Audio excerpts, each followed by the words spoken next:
গত ক্লাসে basic computer নিয়ে আমরা হয়তো সামান্য কিছু কথা বলছিলাম, আজকে আরও ডিটেলসে কথা বলবো। সবাই অলরেডি কম্পিউটার কি সেটা সবাই জানেন, তাই না? কেউ কি নিজের ভাষায় বলতে পারবেন হোয়াট ইজ এ কম্পিউটার? নিজের মতো করে বলেন। এখানে যা কিছু লেখা আছে ওইটা দেখে বলার প্রয়োজন নাই, সিম্পলি এখানে ব্রিফ একটা দেয়া যে কম্পিউটার কি, এইটা দিয়ে একটা কম্পিউটারকে কখনোই ডেসক্রাইব করা পসিবল না। আপনারা আপনাদের মতো করে বলেন, যে যতটুকু জানেন ততটুকু বলেন, ভুল হলে কোনো সমস্যা নাই। বাংলায় বলেন। হ্যাঁ, অবশ্যই বসে। কম্পিউটার একটি মূলত গণনাকারী যন্ত্র। কম্পিউটার বর্তমানে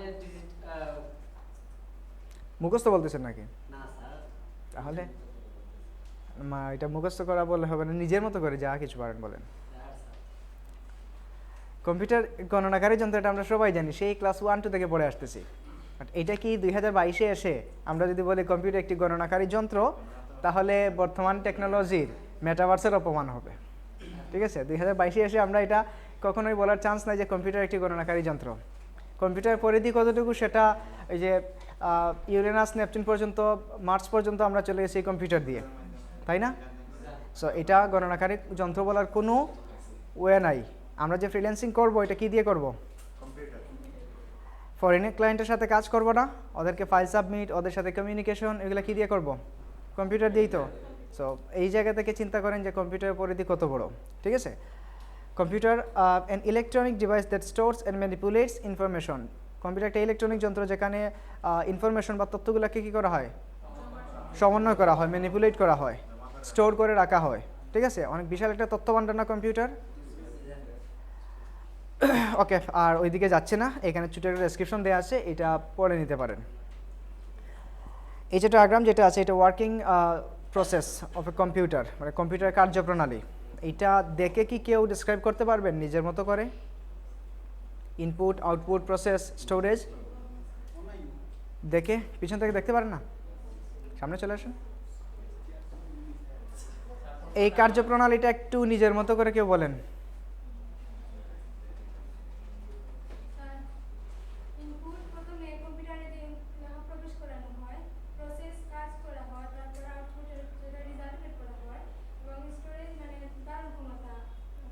জমা রাখা হয়, হ্যাঁ, মোটামুটি ধারে কাছে আসে। আরও গুছিয়ে কে বলতে পারবেন? আচ্ছা, আমি বলি, আমরা যখন কম্পিউটারে কাজ করি বা কোনো কিছু ইনপুট দেই, কি কোনো প্রবলেম? কে এটা পেজ দিয়ে দেন, কেউ আগামী ক্লাস থেকে খাতাটা নিয়ে আসবেন।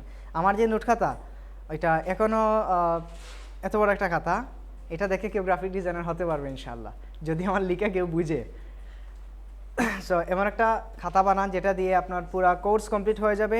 ইভেন যতদিন পর্যন্ত রাখবেন এটা ভালো করে রাখবেন, যখন কোনো কিছু ভুলে যাবেন এটা উল্টালেই যেন আপনি ইনফরমেশনটা পেয়ে যান, ভিডিওর উপর যেন ডিপেন্ডেবল না হতে হয়। কারণ আজকে যে ভিডিওতে যে কথাগুলো বলবো, ওইটা কোনো একটা ইম্পর্টেন্ট কথা আপনি হয়তো ভুলে গেছেন।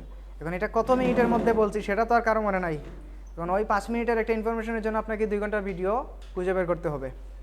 তাছাড়া অনেকগুলো ভিডিও যখন হয়ে যাবে, তখন কোন ভিডিওতে বলা হয়েছে সেটাও কিন্তু অনেক সময় মনে থাকবে না। ঠিক আছে, এই জন্য ইনস্ট্যান্ট নোট রাখাটা খুবই বেটার। ওকে, তো ইনপুট, আমরা যখন কম্পিউটারে কোনো কাজ করি তখন নিশ্চয়ই কোনো ইনপুট দেই, তাই না? এখন যে আপনাদের সামনে যে প্রেজেন্টেশনটা চলতেছে, পাওয়ার পয়েন্ট প্রেজেন্টেশন চলতেছে বেসিক কম্পিউটারের, এটা আমাদের একটা ইনপুট ছিল। আমি ফাইল থেকে বেসিক কম্পিউটার ওই ফাইলটা ইনপুট দিলাম, তখনই প্রজেক্টরের মধ্যে আপনারা ইন্টারফেসে কি দেখতে পাচ্ছেন? একটা প্রেজেন্টেশন চলতেছে না? ওকে, ফাইন। তো এইটা যখন আমি অন করলাম বা ইনপুট দিলাম, ওইটার সাথে সাথে চলে গেছে প্রসেসরে চলে গেছে, প্রসেসর ওইটাকে প্রসেসিং করতেছে। আর এই যে ফাইল, যেটা বেসিক কম্পিউটারের যে একটা পাওয়ার পয়েন্ট প্রেজেন্টেশনের ফাইল যেটা ছিল, ওইটার একটা নির্দিষ্ট সাইজ আছে না? 10 MB 20 MB এরকম হয় না? তো এই যে ফাইলটা ওপেন হয়েছে, এটার জন্য কিছু টেম্পোরারি স্পেসের প্রয়োজন হয়, আর ওই স্পেসটা দিয়ে থাকে র্যাম। স্টোরেজ, এখানে আপনারা যেটা দেখতে পাচ্ছেন নিচের বক্সের মধ্যে স্টোরেজ, এটা মূলত হলো কম্পিউটারের র্যাম, র্যান্ডম অ্যাক্সেস মেমোরি, যেখানে ইনফরমেশনগুলো, র্যাম তো সবাই চিনেন, ফোনে র্যাম থাকে, পিসিতে র্যাম থাকে। র্যাম যত বেশি হয়, ডিভাইসের স্পিড তত কি হয়? বেশি থাকে, ফাস্ট হয়। তো র্যামে এই যে আরেকটা জিনিস হলো, র্যামে কোনো কিছু আমরা চাইলে সেভ করে রাখতে পারি না, র্যাম থেকে কোনো কিছু চাইলে ডিলিট করতে পারি না, ঠিক আছে? ওকে, তো এই যে প্রেজেন্টেশন বা এই যে ফাইল যে এটা এখন চলতে গিয়ে বা পিসিতে এটা প্রসেসিং করতে গিয়ে যে স্টোরেজের প্রয়োজন সেটা প্রোভাইড করে কি র্যাম প্রোভাইড করে থাকে। তারপর র্যাম থেকে আবার কোথায় আসতেছে? প্রসেসরে, এটা প্রসেসিং করতেছে, তারপর আপনাদের সামনে প্রজেক্টরের মাধ্যমে আউটপুটটা বেশি আসছে, ঠিক আছে? মূলত এইটাই হলো কম্পিউটারের কার্যপ্রণালী। এইভাবেই কম্পিউটার কাজ করে, ইনপুট প্রসেসের মাধ্যমে কি করে মাইক্রোপ্রসেসর সেটাকে প্রসেসিং করে কাঙ্ক্ষিত ফলাফল আমাদের সামনে আউটপুট ডিভাইসগুলোর মাধ্যমে ফলাফল প্রকাশ করে, ঠিক আছে? ওকে, তারপর আসি বাইনারি। এটা হলো কম্পিউটার ওয়ার্কিং মেথড বা ওয়ার্কিং সিস্টেম। আমরা জানি কম্পিউটার বাইনারি পদ্ধতিতে কাজ করে, ঠিক আছে? বাইনারি চিনেন সবাই? বাইনারি কি? সংখ্যা পদ্ধতি, 0 এবং 1 এই দুইটা না? ইভেন অনেকে আইসিটিতে আমরা অঙ্ক করে আসছি, বাইনারি, অক্টাডেসিমাল, এগুলা করে আসছে না?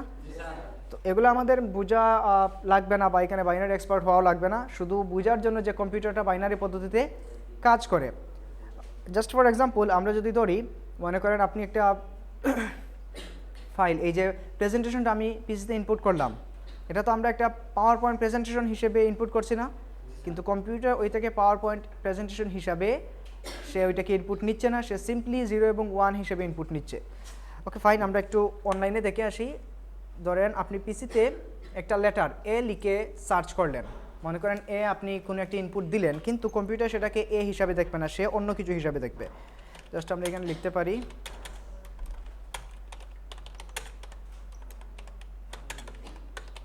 What is a letter in binary. Okay fine, এই যে দেখেন লেটার এ, এটা আস্কি কোড, আরও কিছু ল্যাঙ্গুয়েজ, আর এটা হলো বাইনারি, ঠিক আছে? এই যে দেখেন স্মল এ দিলে কি হয়, ক্যাপস এ দিলে কি হয়। আমরা যখন পিসিতে এ এইটা ইনপুট দিলাম, কম্পিউটার সেটাকে 8 ডিজিটের বা আরও কিছু ডিজিটের এক নাম্বার হিসেবে জানতেছে, 01000001, সে ওইটা হিসেবেই জানতেছে। আপনি একটা টেক্সট দিলেন, আপনি একটা ভিডিও দিলেন, অডিও দিলেন, কোনো একটা ফাইল ইনপুট দিলেন পিসিতে, কম্পিউটার সেগুলোকে তার মতো করে কনভার্ট করে নেবে, ঠিক আছে? সো ওই জিনিসটা জানা আমাদের মুখ্য উদ্দেশ্য না, জাস্ট সামনে আসছে এই জন্য বলা। ক্লিয়ার সবাই? Okay, what are the main parts of a computer? আপনারাই বলেন।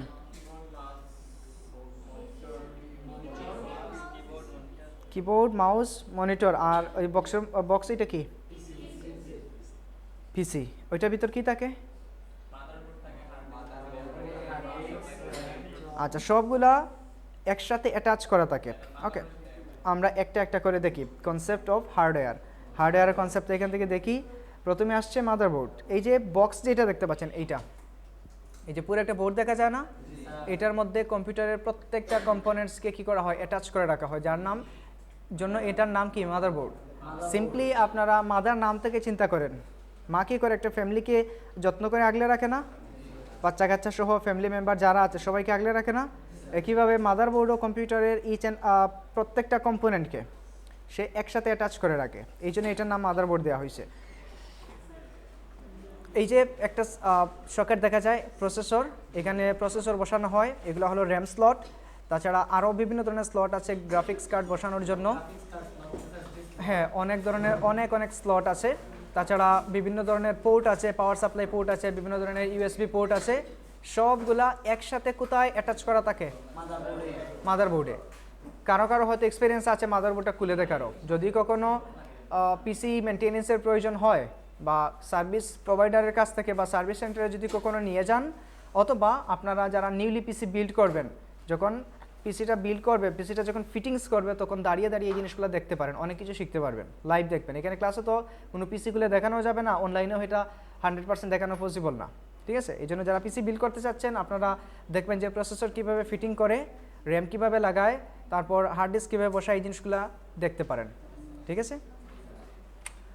ওকে, তারপর হলো CPU or central processing unit, যেইটাকে আমরা মাইক্রোপ্রসেসর হিসাবে চিনি অথবা প্রসেসর হিসাবে চিনি। আমরা প্রসেসর কিনি না, core i 3, core i 5, core i 7, Ryzen 3, Ryzen 5, এগুলো কিনি না, ওইগুলোকে কি বলে? প্রসেসর। এবং ওই সিম্পল প্রসেসরের উপরই কি পুরো কম্পিউটারটা ডিপেন্ড। এখানে লেখা আছে the CPU is the brain of the computer. কেন ব্রেইন বলা হলো একটু চিন্তা করি। মনে করেন আপনি কোনো কিছু পরিকল্পনা করতেছেন, কোনো কিছু চিন্তা করতেছেন, সেটা চিন্তা কোথায় থেকে আসে? ব্রেইন থেকে আসে না? আজকে কি করবেন, বাসায় গিয়ে কি করবেন, আজকে এই কাজটা করলে আগামী 1 বছর পর এটার ইম্প্যাক্ট কীরকম হবে, এটা ইফেক্টিভ হবে কি না, 5 বছর পরে কি হবে, এই সবগুলো আমরা ব্রেইন দিয়ে চিন্তা করি না? একইভাবে কম্পিউটারে যখন কোনো কাজ করা হয়, কোনো কাজ যখন সে করতে চায়, তখন প্রত্যেকটা কাজ কী দিয়ে করে? প্রসেসর দ্বারাই প্রসেসিং করে, এই জন্যই সেটাকে ব্রেইন বলা হয়। ঠিক আছে? আচ্ছা, এই যে প্রসেসরটা যেটা দেখা যাচ্ছে, এটা খুবই সেন্সিটিভ একটা পার্ট। এখানে অসংখ্য পিন থাকে এই প্রসেসরের মধ্যে। দেখেন অনেকগুলো সরু পিন আছে না, ভেরি সেন্সিটিভ। আর এই যে মাদারবোর্ডের এই যে পোর্ট যেটা আছে, এইখানের মধ্যেও আরও এইরকম কিছু পিন আছে, এটার মতো কিছু পিন আছে। সো এই যে পিনগুলো খুবই সেন্সিটিভ, হালকা যদি হাত লেগে আঁকাবাঁকা হয়ে যায়, প্রসেসরটা নষ্ট হয়ে যায়। অনেক সময় আমরা যেটা করি, প্রসেসর কেনার পর বা পিসি বিল্ড করার সময় কৌতূহলবশত এই পিনগুলো একটু নাড়াচাড়া করি। তো হাত লেগে যদি এই পিনগুলো একটু আঁকাবাঁকা হয়ে যায় বা এটার মুখটা যদি একটু সরে যায়, তখন এটা এই যে ফিটিংস করার সময়, এটা ফিটিং করার পর প্রপারলি কাজ করবে না। আর যারা মনে করেন যে নিজে ফিটিংস করতে পারি, খুবই সাবধানতা অবলম্বন করে এগুলো ফিটিংস করতে হবে, বিকজ একটু যদি আঁকাবাঁকা হয়ে যায় বা এটা যদি আপনি উল্টা বসিয়ে ফেলেন, তখন কিন্তু এই যে শর্ট সার্কিট হতে পারে, আপনার পুরো মাদারবোর্ড নষ্ট হয়ে যেতে পারে। ঠিক আছে? এই জন্য কেউ যদি পিসি বিল্ড করতে চান, সার্ভিস প্রোভাইডার যারা থাকে সার্ভিস সেন্টারে, ওদেরকে দিয়েই কী করান, বিকজ ওরা এটার উপর এক্সপিরিয়েন্সড। ঠিক আছে? তারপর হলো পাওয়ার সাপ্লাই। এটা কিন্তু প্রত্যেকটা এই যে মাদারবোর্ডে যতগুলো জিনিস অ্যাটাচ থাকে, প্রত্যেকটা কিন্তু একটা একটা করে পার্ট এখানে দেওয়া আছে, বা সবগুলোকে একসাথে হার্ডওয়্যার বলতে পারেন। হার্ডওয়্যার কোন জিনিস? যেগুলো আমরা ধরতে পারি, ছুঁতে পারি, দেখতে পারি, এগুলো না? এটাই তো আমরা হার্ডওয়্যারের সংজ্ঞা জানি। ওকে, তো পাওয়ার সাপ্লাই এটা হলো কম্পিউটারকে লাইভ করার জন্য। আমরা যে কম্পিউটারের পাওয়ার বাটনে ক্লিক করি, তো কম্পিউটার অন হয়ে যায় না? এই অন হয় কিভাবে, বা এই পাওয়ারটা কই থেকে আসে? পাওয়ার সাপ্লাই থেকে আসে। সো পাওয়ার সাপ্লাইটা আমাদের জন্য, পিসির জন্য খুবই ইম্পর্ট্যান্ট। আপনি একটা পিসি মনে করেন বিল্ড করলেন, 1 লাখ টাকা দিয়ে একটা পিসি বিল্ড করলেন, খুবই high quality, high performance, high configuration একটা পিসি নিলেন, আর পাওয়ার সাপ্লাই যেটা নিলেন 500 টাকার একটা পাওয়ার সাপ্লাই বাজার থেকে নিয়ে আসলেন, ওইটা কি পর্যাপ্ত পরিমাণ এনার্জি দিতে পারবে? দিতে পারবে না। মনে করেন 120 কেজি ওজনের একজন মানুষ, তাকে আপনি 1 পেলা খেতে দিলেন এবং এতটুকু খেতে দিলেন, এটা কি তার জন্য এনাফ এনার্জি প্রোভাইড করতে পারবে? পারবে না, মাথাটা ঘুরে পড়ে যাবে কোন দিকে। একইভাবে আপনার পিসি যত পাওয়ারফুল হবে, পাওয়ার সাপ্লাইটা তত বেশি পাওয়ারফুল হতে হবে। পিসির কনফিগারেশনের সাথে ম্যাচ করে নিতে হয়। যদি পাওয়ার সাপ্লাইটা যদি উইক হয় বা কোনো কম দামি হয়, যেটার বোল্ট আপনার পিসিকে এনার্জি তার যতটুকু প্রয়োজন, মানে এনাফ এনার্জি দিতে পারবে না, তখন প্রবলেম যেটা হবে, আপনি কাজ করতেছেন, হঠাৎ করে পিসি রিস্টার্ট হওয়া শুরু করবে, এমনিতেই কোনো কাজ ছাড়া, কোনো প্রবলেম ছাড়া পিসি হঠাৎ শাটডাউন হয়ে যাবে। তাছাড়া আপনি কাজ করতেছেন কোনো একটা সফটওয়্যারে, অটোমেটিক্যালি ওই সফটওয়্যার থেকে বের হয়ে আসবে। ঠিক আছে? এই জন্য এই যে কেসিংয়ের সাথে যে পাওয়ার সাপ্লাই যেটা থাকে, সেটা খুবই ন্যূনতম একটা পাওয়ার সাপ্লাই থাকে, নর্মাল থাকে। এই জন্য আপনাদের উচিত হলো পাওয়ার সাপ্লাই নতুন একটা কিনে নেওয়া। যারা ল্যাপটপ কিনবেন বা ল্যাপটপ কিনছেন, অলরেডি আছে, আপনাদের জন্য এটা নিয়ে টেনশন করার কোনো প্রয়োজন নাই, বিকজ অলরেডি বিল্ট ইন একটা পাওয়ার সাপ্লাই থাকে এবং এটা পাওয়ারফুলও থাকে। আর যারা পিসি কিনবেন বা পিসি বানাবেন, আপনাদের জন্য এটা যেখান থেকে পিসি বিল্ড করবেন, ওইখানেই আপনি বলে দিতে হবে এটা এনাফ কি না, বা আরও ভালো একটা লাগাতে পারেন। ঠিক আছে? ক্লিয়ার সবাই? ওকে, খুব দ্রুত কথা বলতেছি, সবাই বুঝতে পারতেছেন তো? আপনারা দ্রুত যদি বলি আমাকে টেনে আটকিয়ে দিবেন। তারপর হলো র্যাম, র্যান্ডম অ্যাক্সেস মেমোরি, যেটা সবাই জানেন। র্যাম যত বেশি হবে, তত আমাদের ডিভাইসটা দ্রুত কাজ করবে। আপনাদের জন্য র্যাম দেওয়া হয়েছে ন্যূনতম 4 জিবি, 8 জিবি হলে আরও ভালো, 16 জিবি হলে আরও ভালো। ঠিক আছে? সো সেটা আপনাদের বাজেটের উপর ডিপেন্ড করে। র্যামের কাজ কি? আমরা যখন পিসিতে কোনো কাজ করি, তখন টেম্পোরারি যে স্টোরেজ প্রয়োজন হয়, সেটা র্যাম প্রোভাইড করে থাকে। ঠিক আছে? র্যামের স্টোরেজ যদি বেশি হয়, তখন পিসিটা কাজ করতে পারবে খুব স্বাচ্ছন্দ্যে, খুব স্পিডে কাজ করতে পারবে। র্যাম যদি কম হয়, 2 জিবি র্যাম তো আর 4 জিবির মতো স্টোরেজ দিবে না। 16 জিবি 8 জিবি কি 16 জিবির মতো দিবে? অবশ্যই না। সো র্যাম যত বেশি নেবেন, তত আপনাদেরই লাভ। এই জন্য ন্যূনতম আপনাদের গ্রাফিক্সের কাজের জন্য 4 জিবি প্রয়োজন, 8 জিবি হলে খুবই ভালো হয়। ঠিক আছে? তাও তো যার যার বাজেটের উপর ডিপেন্ড করে। আর এই র্যামের মধ্যে র্যামও একটা স্টোরেজ ডিভাইস, বাট ওইখানে কোনো কিছু সেভ করে রাখা যায় না, কোনো কিছু ডিলিটও করা যায় না। চাইলেই আমি কোনো কিছু সেভ করতে পারবো? এই যে প্রেজেন্টেশনটা চলতেছে, যখন আমি প্রেজেন্টেশনটা অফ করে দেব, প্রেজেন্টেশন থেকে বের হয়ে আসবো, তখন র্যাম থেকে ওইটা অটোমেটিক্যালি মুছে যাবে। ঠিক আছে? ওকে, তারপর হলো হার্ড ড্রাইভ। এটাই হলো স্টোরেজ ডিভাইস পিসির জন্য। আমরা আমাদের যত ধরনের কাজ আছে, যত ধরনের ফাইল আছে, সব কিছু হার্ড ড্রাইভে কী করি? সেভ করে রাখি। হার্ড ড্রাইভে যখন মন চায় তখন সেটা থেকে আমরা ডিলিট করে দিতে পারবো, সেভ করে রাখতে পারবো, এখান থেকে ফাইল কপি করতে পারবো, পেস্ট করতে পারবো, শেয়ার করতে পারবো। ঠিক আছে? এটার কাজ কীভাবে করে একটু শুনি। একটা ডিস্কের মতো দেখা যায় না? ডিস্কের মতো আছে, আর উপরে একটা স্পিন আছে, একটা পিন আছে, এটা স্পিন করে যখন আমরা হার্ড ডিস্ক ইউজ করি। আচ্ছা, আরেকটা আছে এসএসডি, ওইটার সাথে আমরা পার্থক্যটা মিলাই, তখন বুঝতে পারবো। এইচডিডি এবং এসএসডি, এইচডিডি হলো হার্ড ডিস্ক ড্রাইভ, আর এসএসডি সলিড স্টেট ড্রাইভ। ঠিক আছে? দুইটাই কিন্তু স্টোরেজ ডিভাইস, একটা আপডেট আর একটা ব্যাকডেটেড। এইচডিডিটা হলো আগের, আর এটার আপডেট যেটা আছে সেটা হলো এসএসডি। আর এসএসডি কতটুকু ইফেক্টিভ, কতটুকু কম্পিউটারকে স্পিড আপ করে, সেটা যারা অলরেডি ইউজ করতেছেন এসএসডি আপনারা বুঝতে পারবেন। ধরেন আপনার পিসিটা আগে যখন এইচডিডি ছিল বা হার্ড ডিস্ক দিয়ে ইউজ করতেন, তখন যদি 10-15 সেকেন্ড সময় নিত অন হওয়ার জন্য, যখন এসএসডি অ্যাটাচ করবেন বা এসএসডি লাগাবেন, তখন 2 থেকে 5 সেকেন্ডের মধ্যে এটা অন হয়ে যাবে, আরও কম সময়ের মধ্যে অন হয়ে যাবে। এটা চিন্তা করতে পারবেন না কতটুকু পিসিকে স্পিড আপ করে। ঠিক আছে? ওকে, তো এসএসডি কীভাবে কাজ করে আর এইচডিডি কীভাবে কাজ করে, বা এসডিডি বা এসএসডি এত ফাস্ট কেন আর এইচডিডি একটু স্লো কেন? এইচডিডি যেটা আছে বা হার্ড ডিস্ক যেটা কাজ করে, এটা বিক্ষিপ্ত অবস্থায় ফাইলকে সেভ করে রাখে। যখন আমরা কোনো কিছু ফাইল খুঁজতে যাই, তখন সেটাকে স্পিন করে করে খুঁজে বের করতে হয়। আর এসএসডি দেখেন ছোট্ট একটা চিপের মতো, এটা এত বেশি ডিস্কও নাই, কোনো পিনও নাই, স্পিন করার কোনো ওয়ে নাই। সো সলিড স্টেট ড্রাইভ নাম শুনেই বুঝে যায় এটা শর্টকাট বা স্ট্রেট ফাইলগুলোকে সেভ করে, বিক্ষিপ্ত অবস্থায় সেভ করে না, একটা নির্দিষ্ট ফর্মুলা অনুযায়ী সেভ করে। এই জন্য এটা পারফরমেন্সও খুব ভালো এবং এটা খুবই স্পিড আমাদেরকে দিয়ে থাকে পিসির জন্য। ঠিক আছে? সো আমাদের জন্য কতটুকু প্রয়োজন এটা যদি বলেন, 120 জিবি থেকে আপনি 256 পর্যন্ত ইউজ করতে পারেন। যাদের বাজেটের উপর ডিপেন্ড করে 120 জিবি ইউজ করবেন না 256 ইউজ করবেন। ঠিক আছে? মনে করেন আপনি 256 কিনতে পারতেছেন না, ডোন্ট ওয়ারি, আপনার জন্য 120 জিবি এনাফ। ঠিক আছে? এবং ব্র্যান্ড নিয়ে আপনাদের কোয়েশন থাকে কোন ব্র্যান্ডের কিনবো। ব্র্যান্ড মোটামুটি সবগুলোই ভালো, ট্রান্সকেন্ডও ভালো আছে, M.2ও ভালো আছে, আপনারা যে কোনো একটা কিনতে পারেন। ঠিক আছে? এবং আপনার কনফিগারেশনের সাথে কোনটা ম্যাচ করবে সেটাও একটা ব্যাপার। ঠিক আছে? তারপর হলো গ্রাফিক্স কার্ড। এটা আমাদের জন্য যদি বলি এত বেশি ইম্পর্টেন্ট না, আবার ইম্পর্টেন্ট না বললেই চলে, বিকজ গ্রাফিক্স কার্ডের কাজ কি সেটা আগে আমরা বুঝি। প্রসেসরের কাজ কি ছিল? সব কাজ প্রসেস করা, এটাই ছিল না? তাহলে আবার গ্রাফিক্স কার্ড বা প্রসেসর আমরা যদি দুইটাই পিসিতে লাগিয়ে রাখি, বা গ্রাফিক্স কার্ড বললাম প্রয়োজন নাই, কেন প্রয়োজন নাই বা কেন প্রয়োজন আছে সেটা আমাদেরকে আগে বুঝতে হবে। মূলত আমরা পিসিতে যখন কোনো ইনপুট দিয়ে থাকি, তখন সব কাজ করে প্রসেসরের মাধ্যমে। এখন ধরেন আপনি গ্রাফিক্স কার্ডও আপনার আছে পিসিতে, প্রসেসর তো আর থাকবেই। তো খুবই হাই লোডের একটা ফাইল, মনে করেন 200-300 জিবির একটা ফাইল আপনি ইনপুট দিলেন, তখন এটা অনেক হাই লোডেড না? এটা যদি প্রসেসরের পক্ষে যদি দেখে প্রসেসর এটা খুবই হাই লোডেড, এটা গ্রাফিক্স কার্ড কী করতে পারবে, এই কাজটা প্রসেস করতে পারবে, তখন প্রসেসর তার উপর থেকে লোডটা সরিয়ে দিয়ে দেবে কার কাছে? গ্রাফিক্স কার্ডের কাছে। গ্রাফিক্স কার্ড প্রসেসরের মতো ওইটাকে প্রসেস করে আমাদের যে ফলাফল সেটা আমাদের কাছে শো করবে। ঠিক আছে? Okay fine. এখন ধরেন আমাদের কি নাই, গ্রাফিক্স কার্ড নাই, তখন হাই লোডেড হোক আর যাই হোক সেটা কাজ করবে কি? প্রসেসর। এখন এটা আমাদের জন্য কেন প্রয়োজন নাই? বিকজ আমরা তো আর ভিডিও এডিটিং করবো না, আমরা 3D অ্যানিমেশন করবো না, 3Dর কাজ করবো না, এগুলো তো আমাদের প্রয়োজন নাই। আমাদের যে গ্রাফিক্সের যে কাজগুলো আছে ওইগুলো প্রসেসর এমনিতে এগুলো প্রসেস করতে পারবে, কোনো প্রয়োজন নাই গ্রাফিক্স কার্ডের।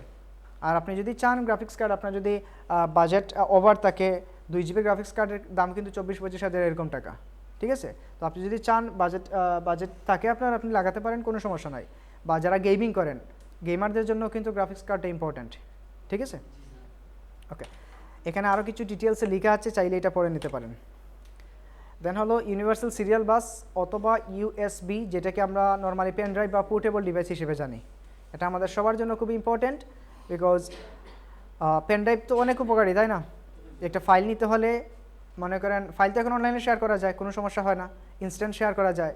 এখন ধরেন আপনি কোনো এক জায়গা থেকে আনবেন, সেখানে আপনার ইন্টারনেট নাই, নেটওয়ার্ক নাই, তখন কি করবেন?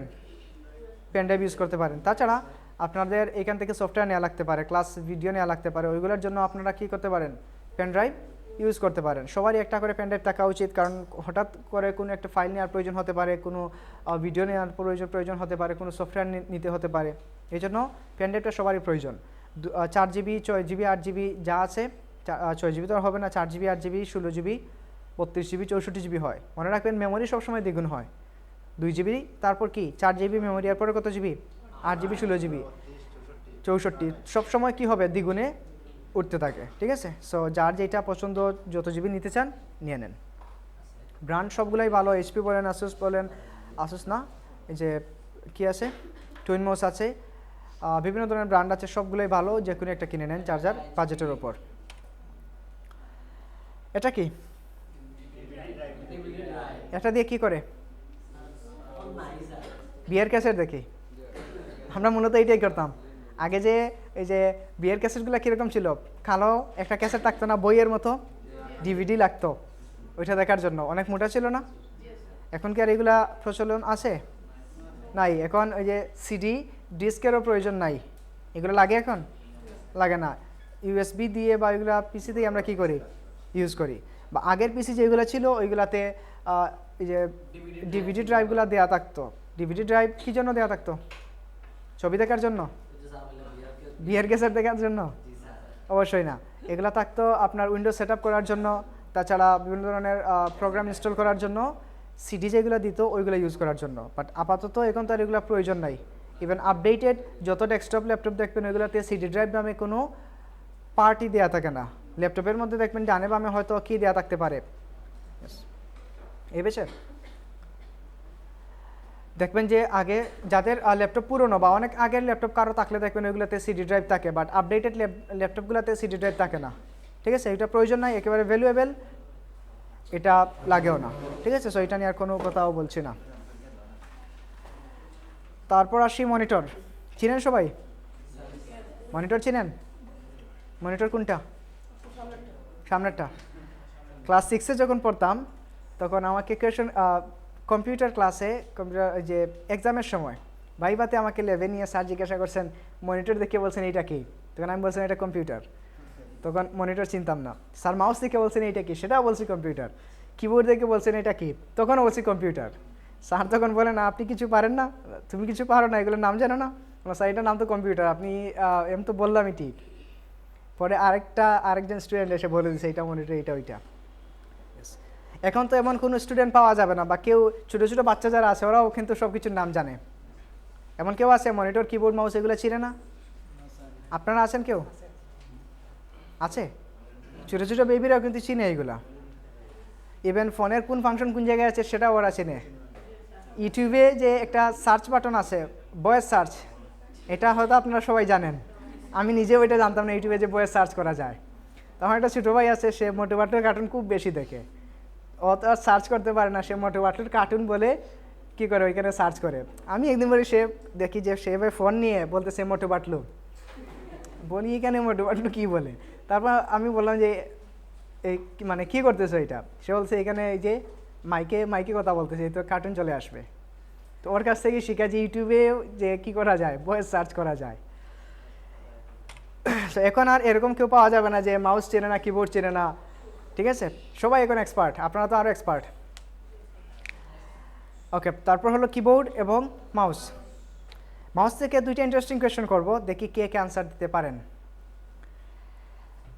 আগে দেখে নিন মাউসকে ভালো করে, মাউসের চেহারাটা দেখেন, বা মাউসের কনসেপ্টটা কোন জায়গা থেকে আসে জানেন? ইঁদুর থেকে? শিওর? সিরিয়াসলি? আচ্ছা ঠিক আছে, তাহলে এখন বলেন তো দুইটা কোয়েশনগুলো ভালো করে বুঝবেন। ইঁদুরের মাথা, এটা কোয়েশন না, আমি কোয়েশন করি, আপনারা শুনেন। দুইটা থাকবে, একটা হলো মাউসের মধ্যে ক্লিক কয়টা থাকে। আগে কোয়েশনগুলো ভালো করে শুনেন, কোয়েশন শেষ করি, তারপর একটা বাকি রয়ে গেছে। একটা হলো মাউসে ক্লিক থাকে কয়টা, আরেকটা হলো মাউসে বাটন থাকে কয়টা। এখন বলেন, আপনারা চিন্তা করে বলেন, ক্লিক কয়টা থাকে, বাটন কয়টা থাকে? তিনটা বাটন কোনগুলা? দুইটা বাটন লেফট রাইট আর মধ্যখানে একটা স্যার। আর কেউ কিছু বলবেন? বাটন রাইট আগে একটা একটা করে বলেন, আগে বলেন বাটন কয়টা থাকে? বাটন তিনটা তিনটা বাটন কি কি? লেফট রাইট আর হচ্ছে স্ক্রল বার বাম দিক লেফট এটা একটা রেক্টিশন কাজ করে ছোট একটা বাটন আছে অপটিক্যাল মাউস। আচ্ছা, আর কে কয়টা বলবেন? চারটা, আর বেশি নাই? বেশি বললে সমস্যা কি? যত বেশি বলবো ততই তো। আপডেটেবল মাউস যেগুলো আছে হ্যাঁ হ্যাঁ, না ওইগুলা বাদ দিলাম, ওইগুলা গেমারদের জন্য, এখানে আরও অনেকগুলা বাটন থাকে। আমরা এইটার কথা বলতেছি, একেবারে সিম্পল এফোটেকের। আমার হাতে যে নর্মাল যে বাটনটা আছে এটাতে লজিটেক, এটা এফোটেকের না, ওইটা হলে দেখানো যেত। আচ্ছা, এই যে পিকচারে যেটা সেটা এফোটেকের, ওইটা একেবারে নর্মাল, ওইটাতে কয়টা আছে বলেন, দেখে বলেন। অপশন বাটন কমন বাটন আছে তো দুইটা। তিনটা স্ক্রলার কইন আছে টোটাল বাটন কয়টা সেটা বলেন, নাম্বার বলেন। দুইটা, তিনটা, চারটা, পাঁচটা? চারটা চারটা। জি স্যার আচ্ছা, একটু খেয়াল করেন এইদিকে, লেফট ক্লিক রাইট ক্লিক দুইটা বাটন, জি স্যার ঠিক আছে। তারপর স্ক্রল বাটন, স্ক্রল আর এইখানে আরেকটা আছে ছোটো একটা বাটন যেটা ডাবল ক্লিকের কাজ করে। কয়টা হলো? চারটা স্যার চারটা। আর একেবারে সিম্পল যেগুলো ওইগুলোতে থাকে তিনটা, দুইটা ক্লিক আর স্ক্রল বাটন, ঠিক আছে। এখন বলেন ক্লিক কয়টা থাকে? অসংখ্য ক্লিক। ক্লিক চিন্তা করে বলতে হবে এটা। চারটা। আর কেউ? দুইটা। আর কেউ আছেন কিছু বলবেন? পাঁচটা, ছয়টা, সাতটা? নাই? না স্যার আর নাই? আমি যদি বলি ছয়টা ক্লিক আছে এখানে? দেখাই কথা আচ্ছা দেখেন, লেফট ক্লিক একটা, রাইট ক্লিক একটা, কয়টা গেল? দুইটা। স্ক্রল আপ একটা, ডাউন একটা। স্ক্রল আপ করি ডাউন করি দুইটা ক্লিক ধরা হয়, চারটা। স্ক্রল বাটনের মধ্যে আপনি এইভাবে ক্লিক করবেন, সেটা হবে আরেকটা ক্লিক। এই যে সরে গেছে না পেজটা? স্ক্রল যে বাটন যেটা আছে হুইলের, যে হুইলের উপর আপনি ক্লিক করলে আরেকটা ক্লিক হবে। কয়টা হলো? পাঁচটা। আর সব মাউসে আপাতত এখন পর্যন্ত নাই, যে বা এফোটেকের যে মাউসগুলো আছে ওইগুলোতে ছোট্ট একটা বাটন থাকে, এখানে খেয়াল করেন, ওইটা আরেকটা। কয়টা হলো? এই ছয়টা ক্লিক থাকে নর্মাল মাউসগুলোতে। আর যেগুলো গেমাররা যারা ইউজ করে ওইগুলোতে অসংখ্য বাটন থাকে, ঠিক আছে। সো ওইগুলো আমাদের প্রয়োজনও নাই, যদি কেউ গেমিংয়ের ইন্টারেস্ট থাকে ওইগুলো নিতে পারেন, ঠিক আছে। গেল মাউসে ক্লিক গেল কয়টা? ছয়টা বাটন থাকে, চারটা, ঠিক আছে। তারপর আসি কিবোর্ড। কিবোর্ডে কয়টা কি থাকে? বাটন কয়টা থাকে কিবোর্ডে? 105, 106, সর্বোচ্চ আপডেট যেগুলো আছে ওইগুলোতে 110টা পর্যন্ত থাকে, আর সর্বনিম্ন 104টা থাকে, ঠিক আছে। এবং এগুলার একটু নামগুলো আমরা দেখি, কোন বাটনের কি নাম। একেবারে উপরের সারিতে যেগুলো থাকে F1, F2 এভাবে 12টা বাটন আছে, F12 পর্যন্ত, এগুলোকে বলা হয় ফাংশন কি। কি বলা হয়? ফাংশন কি। এগুলোর এক একটা কাজ আছে। বায়োসের জন্য বিভিন্নটা দিয়ে কাজ করা হয়, F2, F9, F12 ওইগুলো দিয়ে বায়োসেটাপের বা বায়োসের কাজ করা হয়। তারপর এখানে দেখেন 1, 2 লেখা আছে, এগুলোকে বলা হয় নিউমেরিক কিপ্যাড, ঠিক আছে। Numeric keypad. আর এভি যেগুলো আছে এগুলোকে বলা হয় অ্যালফাবেটিক কি, ঠিক আছে, অ্যালফাবেটিক কিবোর্ড। আর আরও আছে এই যে অ্যারো চিহ্ন আছে চারটা, left right and up and down, এগুলোকে বলা হয় অ্যারো কি, ঠিক আছে, অ্যারো বাটন বা অ্যারো কি। তারপর আছে কমান্ড বাটন, ESC যেটাকে স্কেপ বলে, তারপর alt, ALT, control, CTRL, shift, SHFT, তারপর ক্যাপস, এগুলোকে বলা হয় কমান্ড বাটন, ঠিক আছে। Shift, alter, control, caps lock আর এসকেপ এগুলোকে কি বলা হয়? Command button. এখানে আরও কিছু কমান্ড বাটন আছে স্ক্রিনশট নেওয়ার জন্য। একটা হলো প্রিন্ট স্ক্রিন, এটা দিয়ে স্ক্রিনশট নেওয়া হয়। উইন্ডোজ বাটন আর প্রিন্ট স্ক্রিন একসাথে চাপলে ফোনে যেরকমভাবে আমরা স্ক্রিনশট নেই এভাবে পিসিতে স্ক্রিনশট নেওয়া যায়, ঠিক আছে। আর আরেকটা আছে উইন্ডো বাটন, জানালার মতো একটা আইকন দেখবেন, সেটাকে উইন্ডো বাটন বলা হয়, ঠিক আছে। ওকে। আর কিবোর্ডে কিপ্যাডে বা কিবোর্ডে কীভাবে হাত রাখতে হয়, কীভাবে টাইপ করতে হয় সেটারও একটা রুলস আছে, ঠিক আছে। অনেকে হয়তো জানেন, যারা আমরা জানি না ক্লাস শেষে দেখে নেব কীভাবে টাইপ করতে হয়, কীভাবে আমাদের এইখানে ফিঙ্গারগুলা স্টেপ করতে হয়, ঠিক আছে। আর টাইপিংটা আমাদের জন্য খুবই ইম্পর্ট্যান্ট, বিকজ আমরা যদি এভাবে দেখে দেখে টাইপ করি ওইটা থেকে আরও স্পিডে টাইপ করতে পারবো কীভাবে না দেখে। যদি কিবোর্ডটা আমরা মুখস্থ করে ফেলি, কোন বাটন এ কোন জায়গায় আছে, এস কোন জায়গায় আছে, ডি কোন জায়গায় আছে, সেমিকোলন কোন জায়গায় আছে, ওইগুলো যদি আমরা টোটাল মুখস্থ করে ফেলি তখন আমাদের জন্য কাজগুলো আরও সুবিধা হবে, আর স্পিডে কাজ করতে পারবো, দ্রুততম কাজ করতে পারবো, ঠিক আছে। বিকজ সফটওয়্যারে যাওয়ার পর ম্যানুয়াল কাজ করার থেকে আমরা শর্টকাটে খুব বেশি কাজ করি, এই জন্য বাটন এবং কমান্ডগুলো আমাদের জানা খুবই ইম্পর্ট্যান্ট। আর টাইপিং আমাদের অ্যাটলিস্ট 30 থেকে 35 পর্যন্ত রাখতে হবে ওয়ার্ড পার মিনিট, ঠিক আছে। এগুলো একদিনে আসবে না, প্র্যাকটিসের মাধ্যমে নিয়ে আসতে হবে। আপনি 1 সপ্তাহ প্র্যাকটিস করেন, 1 মাস প্র্যাকটিস করেন, রেগুলার কন্টিনিউয়াসলি প্র্যাকটিস করতে থাকেন, ওইগুলো দেখবেন একদিন ইজি হয়ে যাবে, ঠিক আছে। আর টাইপিং স্পিড বাড়ানোর জন্য সফটওয়্যার একটা আছে টাইপিং মাস্টার, অনেকেই জানেন, ওইটা সাপোর্ট টিমে পাবেন, ওইখান থেকে নিয়ে যেতে পারবেন, ঠিক আছে। কন্টিনিউয়াস একটা হোমওয়ার্ক থাকবে আজকে থেকে, টাইপিং মাস্টার। কোন জায়গায়? ওই যে এরো কি উপরে যে ছয়টা কি আছে হুম, ওগুলোর নাম ওইগুলো কমান্ড বাটন বলতে পারেন, হোম পেজ, ইন্ট, টপ, ওইগুলো লিখে আছে ওইখানে, ঠিক আছে, পেজ স্ক্রলের জন্য। এই গেল, এতটুকু পর্যন্ত গেল হার্ডওয়্যার, ঠিক আছে। এবার আসি সফটওয়্যার। সফটওয়্যারের নর্মাল সংজ্ঞা আমরা কি জানি? যেটা ধরা ছোঁয়া যায় না, দেখা যায় না, এটাই কি সফটওয়্যার। আচ্ছা, বেসিক্যালি 2 ধরনের সফটওয়্যার হয় এখানে। কি different types of software, typically there are 2 major classifications of software. সাধারণত কয় ধরনের ক্লাসিফিকেশন বা কয় শ্রেণীতে ভাগ করা যায়? 2টা শ্রেণীতে ভাগ করা যায়। একটা কি, নেমলি একটা হলো সিস্টেম সফটওয়্যার আর একটা হলো অ্যাপ্লিকেশন সফটওয়্যার। এই 2 ধরনের সফটওয়্যার মূলত আমরা ইউজ করি। এখন আমাদেরকে বুঝতে হবে সিস্টেম সফটওয়্যার কি আর অ্যাপ্লিকেশন সফটওয়্যারটা কি, ঠিক আছে। তো এটা বোঝার জন্য আমরা একটু অপারেটিং সিস্টেমের দিকে যাই, বা এখানে যে এক্সাম্পলগুলো দেওয়া আছে, Windows XP, Windows 7, 8, Windows vista, যেটা উইন্ডোজ 7, উইন্ডোজ 10, রিসেন্টলি আপডেট হয়েছে উইন্ডোজ 11, ঠিক আছে। ওকে, এগুলাকে বলা হয় সিস্টেম সফটওয়্যার, যেটা আমাদের পিসিকে লাইভ করতে হেল্প করে। আপনি একটা পিসি বাসায় কিনে নিয়ে গেলেন, সব কিছু ফিটিংস করলেন, কিন্তু আপনার পিসি যখন অন করবেন তখন কিছু আসবে?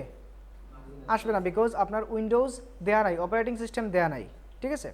আর এটা যেটা আছে সেটা হলো অ্যান্ড্রয়েড, যেটা আমরা সবাই চিনি, সবাই ইউজ করি। এটা হলো লিনাক্স অর উবুন্টু, আর এগুলো হলো ম্যাক, ঠিক আছে। এটা হলো অপারেটিং সিস্টেম। আমরা ওয়ার্ল্ড ওয়াইড বা ম্যাক্সিমাম আমরা কোনটা ইউজ করি? উইন্ডোজ অপারেটিং সিস্টেমটা আমরা ইউজ করি, ঠিক আছে। আচ্ছা, আরও যে এক্সাম্পল যেগুলো আছে, উইন্ডোজ 10 আমরা যেটা ম্যাক্সিমাম ইউজ করি, উইন্ডোজ 10, এটা হলো যারা ম্যাক যারা ইউজ করে তাদের জন্য ম্যাক অপারেটিং সিস্টেম। আর আরও অ্যাডভান্স ইউজার যারা আছে তারা লিনাক্স ইউজ করে, বা অনেক সময় ওই যে ওয়েব ডেভেলপাররা এটা ইউজ করতে পারে। আর অ্যান্ড্রয়েড তো আমরা সবাই ফোনের মধ্যে ইউজ করতেছি না, ওকে। আর উইন্ডোজের বা ম্যাকের আরেকটা সীমাবদ্ধতা বা লিমিটেশনস আছে। উইন্ডোজ অপারেটিং সিস্টেমে আমরা যেই সফটওয়্যারগুলো ইউজ করি, যেমন আমাদের জন্য ফটোশপ ইউজ করা লাগে, ইলাস্ট্রেটর ইউজ করি, ইনডিজাইন ইউজ করি। ম্যাক যদি কেউ ইউজ করে, ম্যাকের ক্ষেত্রে ওইগুলা কিন্তু ফ্রি ইউজ করবার কোনো রাইট নাই। যারা ম্যাক ইউজ করে তাদের জন্য ওইগুলা প্রিমিয়াম সফটওয়্যারগুলো কিনে ইউজ করা লাগে। আর ওই সুবিধাটাই কিন্তু উইন্ডোজে আছে, যেটা আমরা ফ্রি ইউজ করতে পারি, ঠিক আছে। সো কারো যদি এক্সপিরিয়েন্স থাকে সেটা আরও ভালো বুঝতে পারবেন কেউ যদি ম্যাক ইউজ করে থাকেন, ঠিক আছে। তারপর হলো ওয়ার্কিং সফটওয়্যার, যেগুলোকে আমরা অ্যাপস নামে জানি, অ্যাপস অথবা অ্যাপ্লিকেশন। এটা তো সবাই চিনেন, তাই না? অ্যাপস, ফোনে আমরা ফেসবুক অ্যাপস ইউজ করি, মেসেঞ্জার অ্যাপস ইউজ করি, হোয়াটসঅ্যাপ ইউজ করি না? এরকম আমরা আমাদের কাজের জন্য, যেমন এখানে ফাইল কী আছে, ক্রোম আছে, ফায়ারফক্স আছে, ইন্টারনেট এক্সপ্লোরার আছে, ট্রাস্টক্যান বা এটার নাম কি, রিসাইকেল বিন। তারপর অ্যাডোবি পিডিএফ রিডার আছে, বা অ্যাডোবি অ্যাক্রোব্যাট যেটা। তারপর আছে কি অফিস 2007, 13, এগুলা। এটা হলো উইন্ডোজ, ঠিক আছে। এগুলো এক একটা ওয়ার্কিং সফটওয়্যার বা অ্যাপ্লিকেশন যেগুলো আমাদের প্রতিদিনের কাজে হেল্প করে, ঠিক আছে। আমি একটা ডিজাইন করতে যাবো, তো আমার জন্য ফটোশপ অথবা ইলাস্ট্রেটর লাগবে, সেটা আমার জন্য একটা ওয়ার্কিং সফটওয়্যার বা অ্যাপ্লিকেশন সফটওয়্যার। আমি যদি মনে করেন ইন্টারনেট ব্রাউজিং করতে চাই, আমার জন্য ব্রাউজার লাগবে, সেটা একটা কি ওয়ার্কিং সফটওয়্যার বা অ্যাপ্লিকেশন সফটওয়্যার, ঠিক আছে। মনে থাকবে এগুলা, না সব মাথার উপর দিয়ে যাচ্ছে? মনে থাকবে সবার? দেখে তো মনে হচ্ছে স্যার কী বলতেছেন, এগুলো তো মাথার উপর দিয়ে যায়, এত কঠিন কিছু, এগুলো কীভাবে মনে রাখবো? এরকম কোনো ফিলিংস আছে? সবাই বুঝতেছেন তো? আচ্ছা, ঠিক আছে। এগুলো কিন্তু আবার কোয়েশন করবো ইন্ডিভিজুয়ালি, পরে কিন্তু বলতে হবে ওয়ার্কিং সফটওয়্যার কি, সিস্টেম সফটওয়্যার কি, মাউসে কয়টা ক্লিক থাকে, কয়টা বাটন থাকে, কিবোর্ডে কোন বাটনের কাজ কি, পারবেন তো? আচ্ছা, ঠিক আছে। তারপর হলো রেকর্ড কম্পিউটার স্ক্রিন। এটা যে বর্তমানে যে আপনাদের ক্লাস যে রেকর্ড হচ্ছে, দেখেন এটা ব্লিঙ্কিং করতেছেন একটা আইকন, এটা যতক্ষণ পর্যন্ত ব্লিঙ্কিং করবে বুঝে নেবেন যে এটা স্ক্রিন রেকর্ড হচ্ছে বা ক্লাসের ভিডিওটা রেকর্ড হচ্ছে, ঠিক আছে। আর এই সফটওয়্যারটা আপনাদের জন্য ইম্পর্ট্যান্ট। কেন ইম্পর্ট্যান্ট? অনেক সময় আপনারা আছেন যে মেসেঞ্জারে নক করেন যে স্যার এটা প্রবলেম ওইটা প্রবলেম, বা কাজের ক্ষেত্রে প্রবলেম শেয়ার করেন যে এটা পারতেছেন এটা হচ্ছে না, কীভাবে এটা সলিউশন। অনেক সময় দেখা যায় মেসেজে লিখে ওইটা বোঝানোটা অনেক কঠিন হয়ে যায়, বা আপনারা লিখেন হয়তো আমি বুঝি না, বা এটা বোঝানোটা অনেক কঠিন হয়। তো এটা যদি আপনি আপনার যে প্রবলেম ওইটা কাজ করার সাথে সাথে যদি স্ক্রিন রেকর্ড করে আমাকে দিয়ে দেন, ছোট্ট একটা ভিডিও 10 সেকেন্ড 15 সেকেন্ড 1 মিনিট একটা ভিডিও দিয়ে দেন, তখন এটা ইজিলি বোঝা যায়, ঠিক আছে। আর এটা এখানে কীভাবে স্ক্রিনটা রেকর্ড করতে হয় ওইটা আগামী ক্লাসে ক্লাস রেকর্ড শুরু করার আগে আমাকে মনে করিয়ে দিন, ওইটা দেখিয়ে দেবো, ঠিক আছে। সফটওয়্যারটা সাপোর্টে পাবেন, সাপোর্টিভ থেকে নিয়ে নেবেন। নোটপ্যাড, এখানে লেখালেখির কাজ করা হয়, আমরা একটু পরেই নোটপ্যাডে লিখবো এবং এটার উপর আজকে আপনাদের একটা হোমওয়ার্ক থাকবে। দেন আসি উইন্ডোজ 10-এর কিছু শর্টকাট। শর্টকাট মানে কি? শর্টকাট মানে কি বুঝি নাই? কিবোর্ড দিয়ে যে কাজগুলো শর্টকাটে করা হয় সেগুলোই তো। ওকে, যেমন আপনি কোনো কিছু সিলেক্ট করবেন, ধরেন একটা পেজে আপনি পুরা পেজটাকে এক ক্লিকে সিলেক্ট করবেন। নর্মালি আমরা কিভাবে সিলেক্ট করি? মাউস দিয়ে এইভাবে ক্লিক অ্যান্ড ড্র্যাগ করে সিলেক্ট করি না? এই যে এইটা কিন্তু সিলেকশনে আছে, যতগুলো ব্লু কালার হয়ে গেছে সবগুলো লিখা সিলেকশন হয়েছে, ঠিক আছে। ধরেন আমি এই লেখাটা এই প্যারাগ্রাফটা সিলেক্ট করতে চাই, ক্লিক অ্যান্ড ড্র্যাগ করলাম, সিলেক্ট হয়ে গেছে। এখন আমার এই পুরো পেজ সিলেক্ট করার প্রয়োজন, আমি এটাকে কি এইভাবে ক্লিক অ্যান্ড ড্র্যাগ করে সিলেক্ট করব? অনেক সময় করতে পারি, বা এটাকে যদি পুরো পেজকে একসাথে সিলেক্ট করতে চাই কন্ট্রোল এ প্রেস করেন, পুরো পেজটা কি হয়ে যাবে? সিলেক্ট হয়ে যাবে। Okay fine. এরকম আরও অনেক ধরনের শর্টকাট আছে যেগুলো এখানে লেখা আছে, অল্প কয়েকটা এখানে লেখা আছে। আপনাদেরকে একটা ওয়ার্ড ফাইল দিয়ে দেবো, গ্রুপে আপলোড করব, ওই ওয়ার্ড ফাইলটা ডাউনলোড করবেন, ওইটা মুখস্থ করবেন। শুধু মুখস্থ না, ওইটাকে কাজের মাধ্যমে প্র্যাকটিসের মাধ্যমে আয়ত্ত করতে হবে, ঠিক আছে। কন্ট্রোল সি দিয়ে কী হয়, কন্ট্রোল বি দিয়ে কী হয়, কন্ট্রোল এক্স দিয়ে কী হয়, কন্ট্রোল ওয়াই দিয়ে কী হয়, কন্ট্রোল জেড দিয়ে কী হয়, শিফট কন্ট্রোল এন দিয়ে কী হয়, শিফট এন দিয়ে কী হয়, এই প্রত্যেকটা জিনিস যদি আমরা মাথায় রাখি এবং কাজের থ্রুতে এগুলো যদি আমাদের মাইন্ডসেট হয়ে যায়, দেখবেন এগুলো ইজি হয়ে গেছে, ঠিক আছে। আর এগুলা মুখস্থ করে কিন্তু মনে রাখার বিষয় না। তারপর আসি ফাইল ফরম্যাট, যে এক একটা ফাইলের এক একটা এক্সটেনশন থাকে। এক একটা ফাইলকে মনে করেন আমরা ইমেজ ফাইলকে কী নামে চিনি? জেপিজি, জেপিইজি, জেপিগ, তারপর পিএনজি, এগুলো নামে চিনি না? এটা এক একটা এক্সটেনশন, ঠিক আছে। সো এইভাবে আরও অনেক ধরনের, যেমন আমরা যদি ফটোশপে কোনো কাজ করি, কেউ যদি আপনাকে বলে আমাকে ওই ডিজাইনের পিএসডি ফাইলটা দাও, তখন আপনি কি বুঝবেন? ফটোশপের পিএসডি ফাইল, তার মানে মেইন ফাইল যেটা আছে সোর্স ফাইল, ওইটা দিতে হবে। একইভাবে ইলাস্ট্রেটরের ফাইলকে বলা হয় এআই ফাইল, ঠিক আছে। অডিও ফাইলকে বলা হয় কি? MP3। তাছাড়া এখানে লিখে আছে আরও কিছু ফরম্যাট। বা টেক্সট ফাইলকে বলা হয় কি? মনে করেন ওয়ার্ডে একটা কাজ করলেন, সেটা কি? Doc file. বা মেসেজকে কি? .msg। টেক্সট ফাইলকে বলা হয় .txt, ঠিক আছে। সো এরকম এতগুলো আমাদের প্রয়োজন নাই, আমাদের ক্ষেত্রে ইমেজ, টেক্সট ওইগুলোর নাম জানলেই চলবে। সফটওয়্যারের যে এক্সটেনশন যেগুলো আছে ওইগুলো জানলেই চলবে। আবার অনেক সময় আপনারা একটা জিনিস খেয়াল করবেন যে কোনো একটা ইমেজ, আপনার কোনো একটা জেপিজি ইমেজ, ওইটা আপনি রিনেম করতে গেলেন, তখন রিনেম করার সময় আমরা পুরো নামটা মুছে যায় না? মুছার সাথে যেমন ধরেন আমরা লাইভ দেখাই, এই যে ইমেজ, এটা কী ধরনের ইমেজ? একটু খেয়াল করেন, JIF ফাইল। আচ্ছা, এটা না, আমরা একটা জেপিজি বার করি, এটা কী ধরনের ফাইল? রিনেমে আসলাম,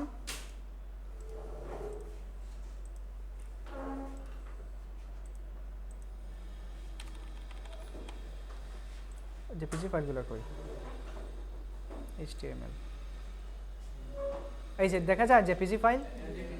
ওকে, সো এগুলো অনেক সময় রিনেম করতে যেগুলোর পিছনে .jpg, .png থাকবে, ওইগুলো অনেক সময় হয়তো মুছে যায়। সো ধরেন আমি যদি এইটা থেকে জেপিজিটা সরিয়ে দিই, তখন কিন্তু ফাইলটা করাপ্ট হয়ে যাবে, ওইটা ওপেন করতে পারবে না। দেখবেন একটু আগে আপনি ফোনে ফাইলটা কী করছেন, ইমেজটা ওপেন করছেন, কিছুক্ষণ পর রিনেম করার পর দেখবেন অনেক সময় ওপেন হয় না, তখন বুঝে নেবেন যে তার এক্সটেনশনটা ডিলিট হয়ে গেছে। সাথে সাথে .jpg, যদি জেপিজি ইমেজ হয় .jpg লিখে দেবেন, ওইটা আবার রিকভার করে ফেলবে, ঠিক আছে। সবাই কি বুঝতে পারছেন এই বিষয়টা? না বুঝলেও চলবে, এটা তো বেশি আহামরি কিছু না, ঠিক আছে। আচ্ছা, তারপর আর কি কি আছে?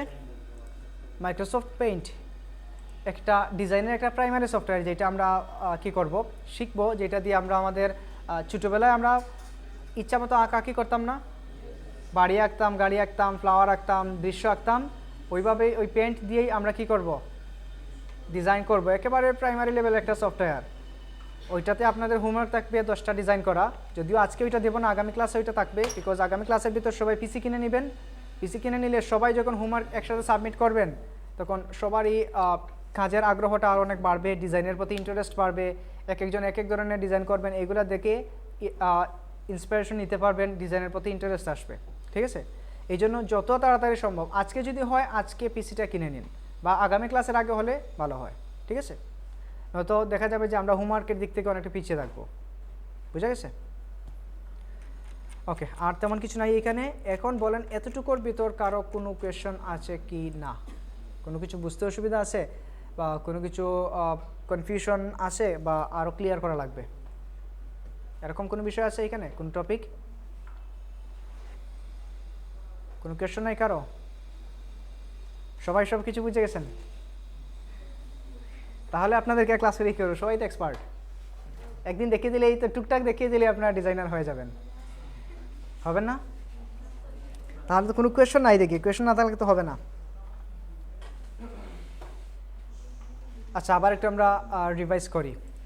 এটা ছিল কম্পিউটার কি, তারপর এইটা ছিল কম্পিউটারের কার্যপ্রণালী, কম্পিউটারের ল্যাঙ্গুয়েজ সিস্টেম যেটা বাইনারি পদ্ধতিতে কাজ করে, কম্পিউটারের মেইন পার্টস, তারপর হার্ডওয়্যারের কনসেপ্ট, মাদারবোর্ড, তারপর এখানে কি আছে processor, power supply, RAM, hard disk আর হার্ড ড্রাইভ, দুইটার মধ্যে পার্থক্য, দুইটা স্টোরেজ ডিভাইস এসএসডি এবং এইচএসডির মধ্যে পার্থক্য, গ্রাফিক্স কার্ড,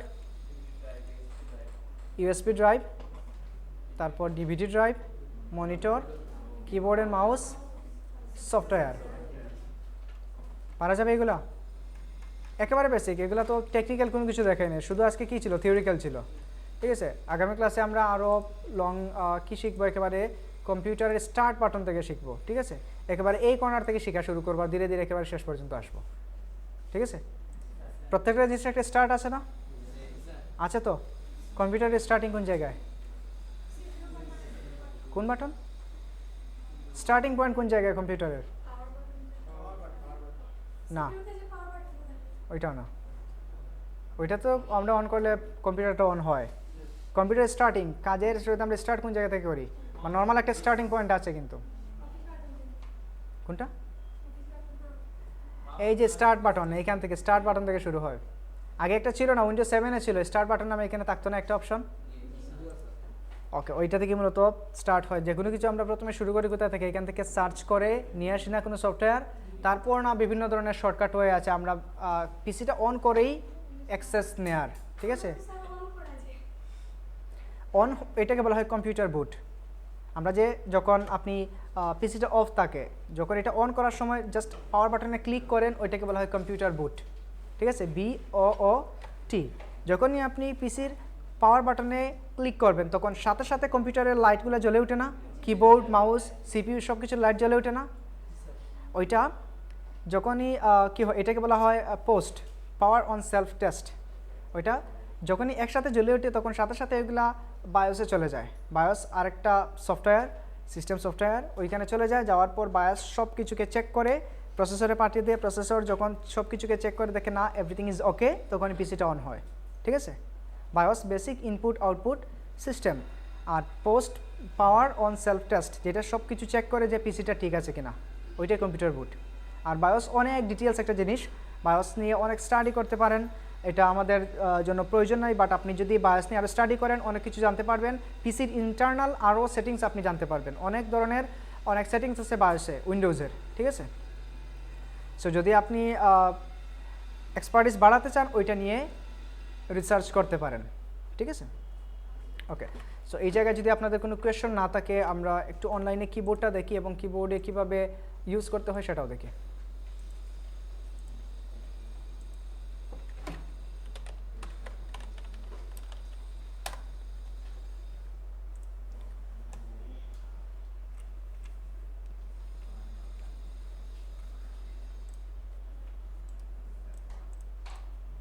দেখা যায় পিছন থেকে?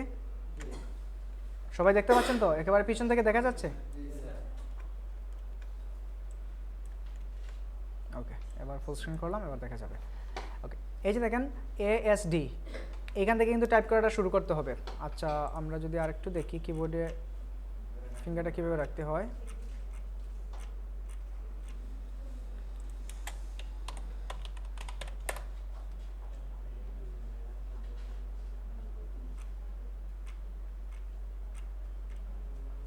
এই যে, ঠিক আছে, দেখা যায়?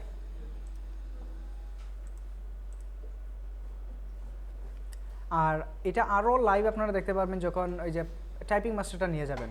টাইপিং মাস্টারে গেলে এই যে এখান থেকে এতে কোন ফিঙ্গার থাকবে, এসে কোন ফিঙ্গার থাকবে, ডিতে কোন ফিঙ্গার থাকবে, ঠিক আছে, ওই ফিঙ্গার স্ট্রিপগুলো ইজিলি ওরা কমান্ড দিয়ে দেয় এবং আপনাকে কখন কোথায় এ চাপতে হবে, কোথায় স্মল ফিঙ্গার দিয়ে এ চাপতে হবে বা কোনটা চাপতে হবে সেটা ইনস্ট্রাকশন দিয়ে দিবে, ঠিক আছে।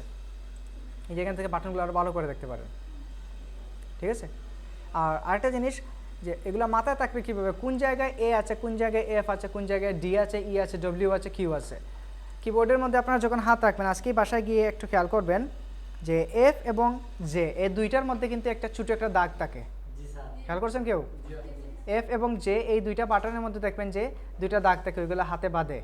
সো আপনি ইজিলি ফাইন্ড আউট করে ফেলতে পারবেন। আপনার আঙ্গুল যদি ভুল কোনো বাটনে পড়ে, আপনি ওইদিকে না তাকিয়ে আপনি লিখার দিকে তাকিয়ে বলতে পারবেন যে আপনার এটা কোন বাটনে পড়ছে বা এখন আঙ্গুলটা কোন জায়গায় নিতে হবে, ঠিক আছে।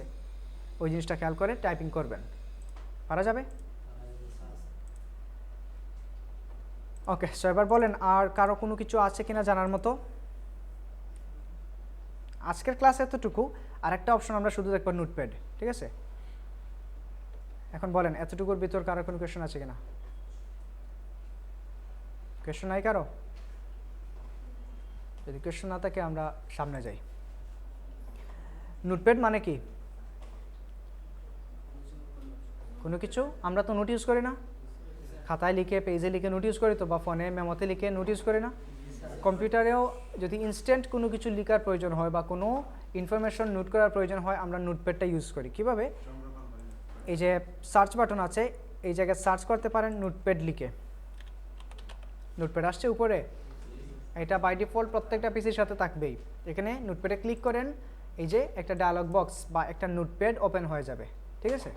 ওকে, এই গেলে একটা ওয়ে। তাছাড়া এটা আমি ক্লোজ করে দিলাম বা ক্রস করে দিলাম। মাউসে যদি আপনি রাইট ক্লিক করেন, রাইট ক্লিক করার পর নিউ এই জায়গায় আসেন। যত জায়গায় আপনি যে কোনো অপশনের সাথে যখন এরকম একটা এরো চিহ্ন দেখবেন, বুঝে নেবেন যে এইটার সাথে আরও অপশনস আছে। ওকে, সো নিউতে আসার পর নিচে দেখেন টেক্সট ডকুমেন্ট। এই টেক্সট ডকুমেন্টে ক্লিক করেন, একটা ফাইল তৈরি হয়ে গেছে নিউ ডকুমেন্ট নামে। এটাতে ডাবল ক্লিক করেন, সেম আগের মতো একটা ডকুমেন্ট ওপেন হবে বা নোটপ্যাড ওপেন হবে। এটাতে আমরা আমাদের প্রয়োজনীয় যে কোনো জিনিস লিখতে পারবো, ঠিক আছে। কারণ আমি এটাকে ছোটো করি, মনে করেন এখানে আমরা লিখলাম কোনো কিছু, লেখাটা র্যান্ডম চলতেছে না, র্যান্ডম চলতেছে তো এটা অনেক দূর চলে গেছে, কিন্তু দেখেন শুধু বাম দিকে যাচ্ছেই, বাম দিকে ওইটা ভেতরে যাচ্ছে না। খুব বেশি ঘুমিয়ে ধরছে? হ্যাঁ, বালিশ লাগবে? এটা বালিশ নিয়ে আসি, ঘুমিয়ে পড়ে যাবেন তো হঠাৎ করে। কোন ব্যাচের স্যার? এই বেশি এখন আসছেন? ক্লাস তো আমরা শেষ করে ফেলছি অলরেডি 1 ঘন্টা। জায়গা নাই কি? এতগুলো চেয়ার, তারপরে জায়গা ধরে না? ওইখান থেকে একটা চেয়ার নিয়ে আসেন বা সামনে চলে আসেন। কতজন আপনাদের বেঁচে? 43। আজকে মনে হয় কানা কানা কোনো কেউ মিস করেন নাই। কোন জায়গা থেকে আসেন স্যার? দূরে ছিলাম। বাড়ি কোন জায়গায়? বাইরে ছিলাম, বাড়ি তো এখানে। অনেক দূর থেকে আসছেন। আচ্ছা, এটা কি প্রতি ক্লাসে হবে না শুধু আজকেই?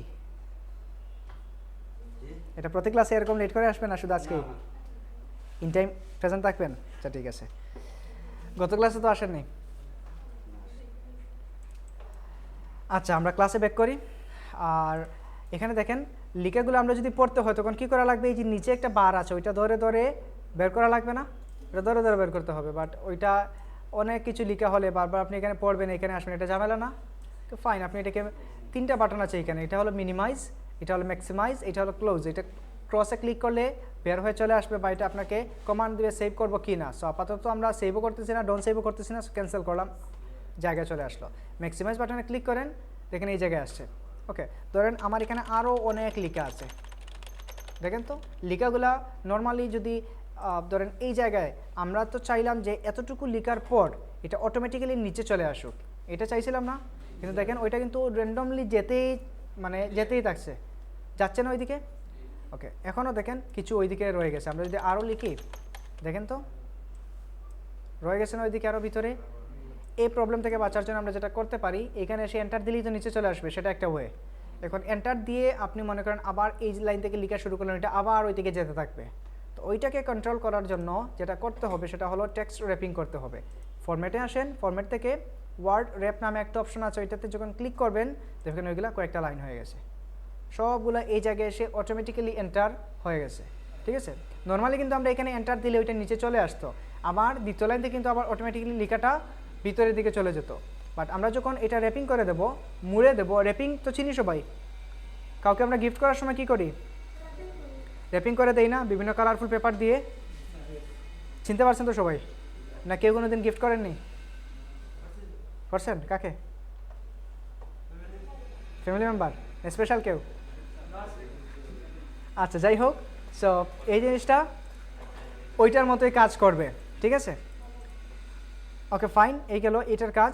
তারপর এখান থেকে ধরেন আমরা কোনো কিছু লিখি, সেভ কীভাবে হয় দেখেন, এখানে ফাইলে কী কী আছে, ক্লিক করলাম, নিউ আছে, নিউ, তারপর নিউ উইন্ডো, ওপেন, সেভ, এক একটা কাজ। তার আগে আমরা বুঝি এইটার নাম কি, উপরে যে লেখাটা আছে এইটার নাম কি? Very good, title bar. কে বলছেন? আর এইটার নাম কি? এটা হলো মেনু বার। ঠিক আছে, প্রত্যেকটা সফটওয়্যারের ক্ষেত্রে প্রত্যেকটা জায়গায় যে জায়গায় ফাইল, এডিট, মেনু এগুলো দেখবেন, বা হেল্প, ভিউ, এগুলোকে বলা হয় মেনু বার। ঠিক আছে, আর উপরে যেই জায়গায় নাম লেখা থাকবে, যেই ডকুমেন্টের নাম লেখা থাকবে, হতে পারে সেটা ওয়ার্ড ডকুমেন্ট হতে পারে বা ফটোশপ হতে পারে, ওইগুলোকে বলা হয় টাইটেল বার। ঠিক আছে, ওকে, একটা মেনুতে কিন্তু অনেকগুলো ইন্ডিভিজুয়াল অপশন থাকে, অনেকগুলো অপশন থাকে। সো এখান থেকে সবগুলো আমাদের প্রয়োজন নাই, জাস্ট আমাদের জন্য এখান থেকে প্রয়োজন হবে সেভ আর সেভ এজ এইটা। আর কখনো কখনো যদি নিউ নিতে চান, কন্ট্রোল এন প্রেস করলে, বা এই যে দেখেন শর্টকাট সাথে দেয়াই আছে, আপনি নিউতে ক্লিক করেন, এটা সেভ করার জন্য চাচ্ছে। তো আপাতত তো আমাদের এখানে কিছু নাই লিখা, সেভও নাই, ডোন্ট সেভও নাই, কিছুই করলাম না। যখন আপনি নিউ কোনো একটা ফাইল একটা লিখতে বা একটা ডকুমেন্টে কাজ করতেছেন, আর একটা প্রয়োজন, কন্ট্রোল এন দিবেন, নিউ চলে আসবে, আগেটা সেভ করে নেবেন। ওকে, তারপর আসি ওপেন। আপনার পিসিতে যদি পুরনো কোনো ফাইল ওপেন করতে চান, কন্ট্রোল ও অথবা ওপেনে ক্লিক করলে ওইখান থেকে ওপেন করতে পারবেন। সেভ, কন্ট্রোল এস দিলে সেভ হবে, কন্ট্রোল শিফট এস দিলে সেভ এজ হবে। এখন এই দুইটার পার্থক্য কি কেউ একটু বলতে পারবেন, সেভ এবং সেভ এজের মধ্যে? সেভ দিয়ে যে কোনো যে ফরম্যাটটা আছে যে কোনো ফরম্যাটে সেভ করা যেতে পারে, অপশন থাকে। অপশন। আর সেভ দিলে সেভ দিয়ে ডাইরেক্টলি কোনো সেভ হয়ে যাবে। মূলত মূল জিনিসটা হলো সেভ, সেভ থেকে আসছে সেভ এজ। এখন আপনারা এখানে ম্যাক্সিমাম এই প্রবলেমটাই করেন, যতটুকু দেখিয়ে দেওয়া হয়। ধরেন আমরা এখানে কিছু লিখি, this is our first class, এটা লিখলাম। ওকে, এখন আমি চাইলাম এটাকে সেভ করব, অলরেডি কিন্তু এটা এখানে সেভ আছে, আর এখানে একটা স্টার মার্ক। যখনই আমি এটাকে সেভ করব, সেভ দিলাম, এটা সেভ হয়ে গেছে। এটার সাথে যদি নতুন কোনো কিছু অ্যাড করি, লিখে অ্যাড করি, তখন এখানে একটা স্টার মার্ক থাকবে, তার মানে এটা সেভ করা হয় নাই, এটা সেভ করা লাগবে। ওকে ফাইন, এটা আমি সেভ করলাম, এই জায়গায় সেভ হয়ে গেছে না? ওকে, এটা কেটে ফেলে দিলাম, এটা আবার ওপেন করলাম। এখন এইটা একটা ডকুমেন্ট হয়ে গেছে। তো আমি চাইলাম এটাকে যে এটা তো একটা ডকুমেন্ট, সো এটার সাথে আমি আরও কিছু লিখে অ্যাড করব, এটাকে নতুন আরেকটা ডকুমেন্টও অন করব বা সেভ করব। একটা ডকুমেন্ট আছে নিউ টেক্সট ডকুমেন্ট একটা, এটার সাথে আরেকটা আমি আগের লেখাটাও থাকবে, এই ডকুমেন্টে আমি নতুন কোনো কিছু লিখব। ঠিক আছে, ওইটা আরেকটা ডকুমেন্টে কী লেখা যায়, টুডে, আচ্ছা বলেন, today is our basic computer class. এইটা আরেকটা ডকুমেন্ট হয়ে গেছে কিন্তু। ওকে ফাইন, এবার এটাকে আমরা সেভ এজে যাই। গেলাম সেভ এসে। দেখেন আমাকে লোকেশন দেখাচ্ছে যে আমি কোন জায়গায় এটাকে সেভ করব। ওকে, তো ধরেন আমি ডেস্কটপে এটাকে সেভ করলাম। ডেস্কটপে কি করতে চাই? সেভ করতে চাই, করলাম। সো সেভে ক্লিক করতে হবে কিনা? স্যার নাম দিচ্ছি। সেভে ক্লিক করলাম, বাট এটা কি দেখাচ্ছে? New text document dot TXT already exist, মানে এই নামে আরেকটা ডকুমেন্ট আছে। Do you want to replace it? আপনি কি এটা রিপ্লেস করতে চান? এটার মানে কি?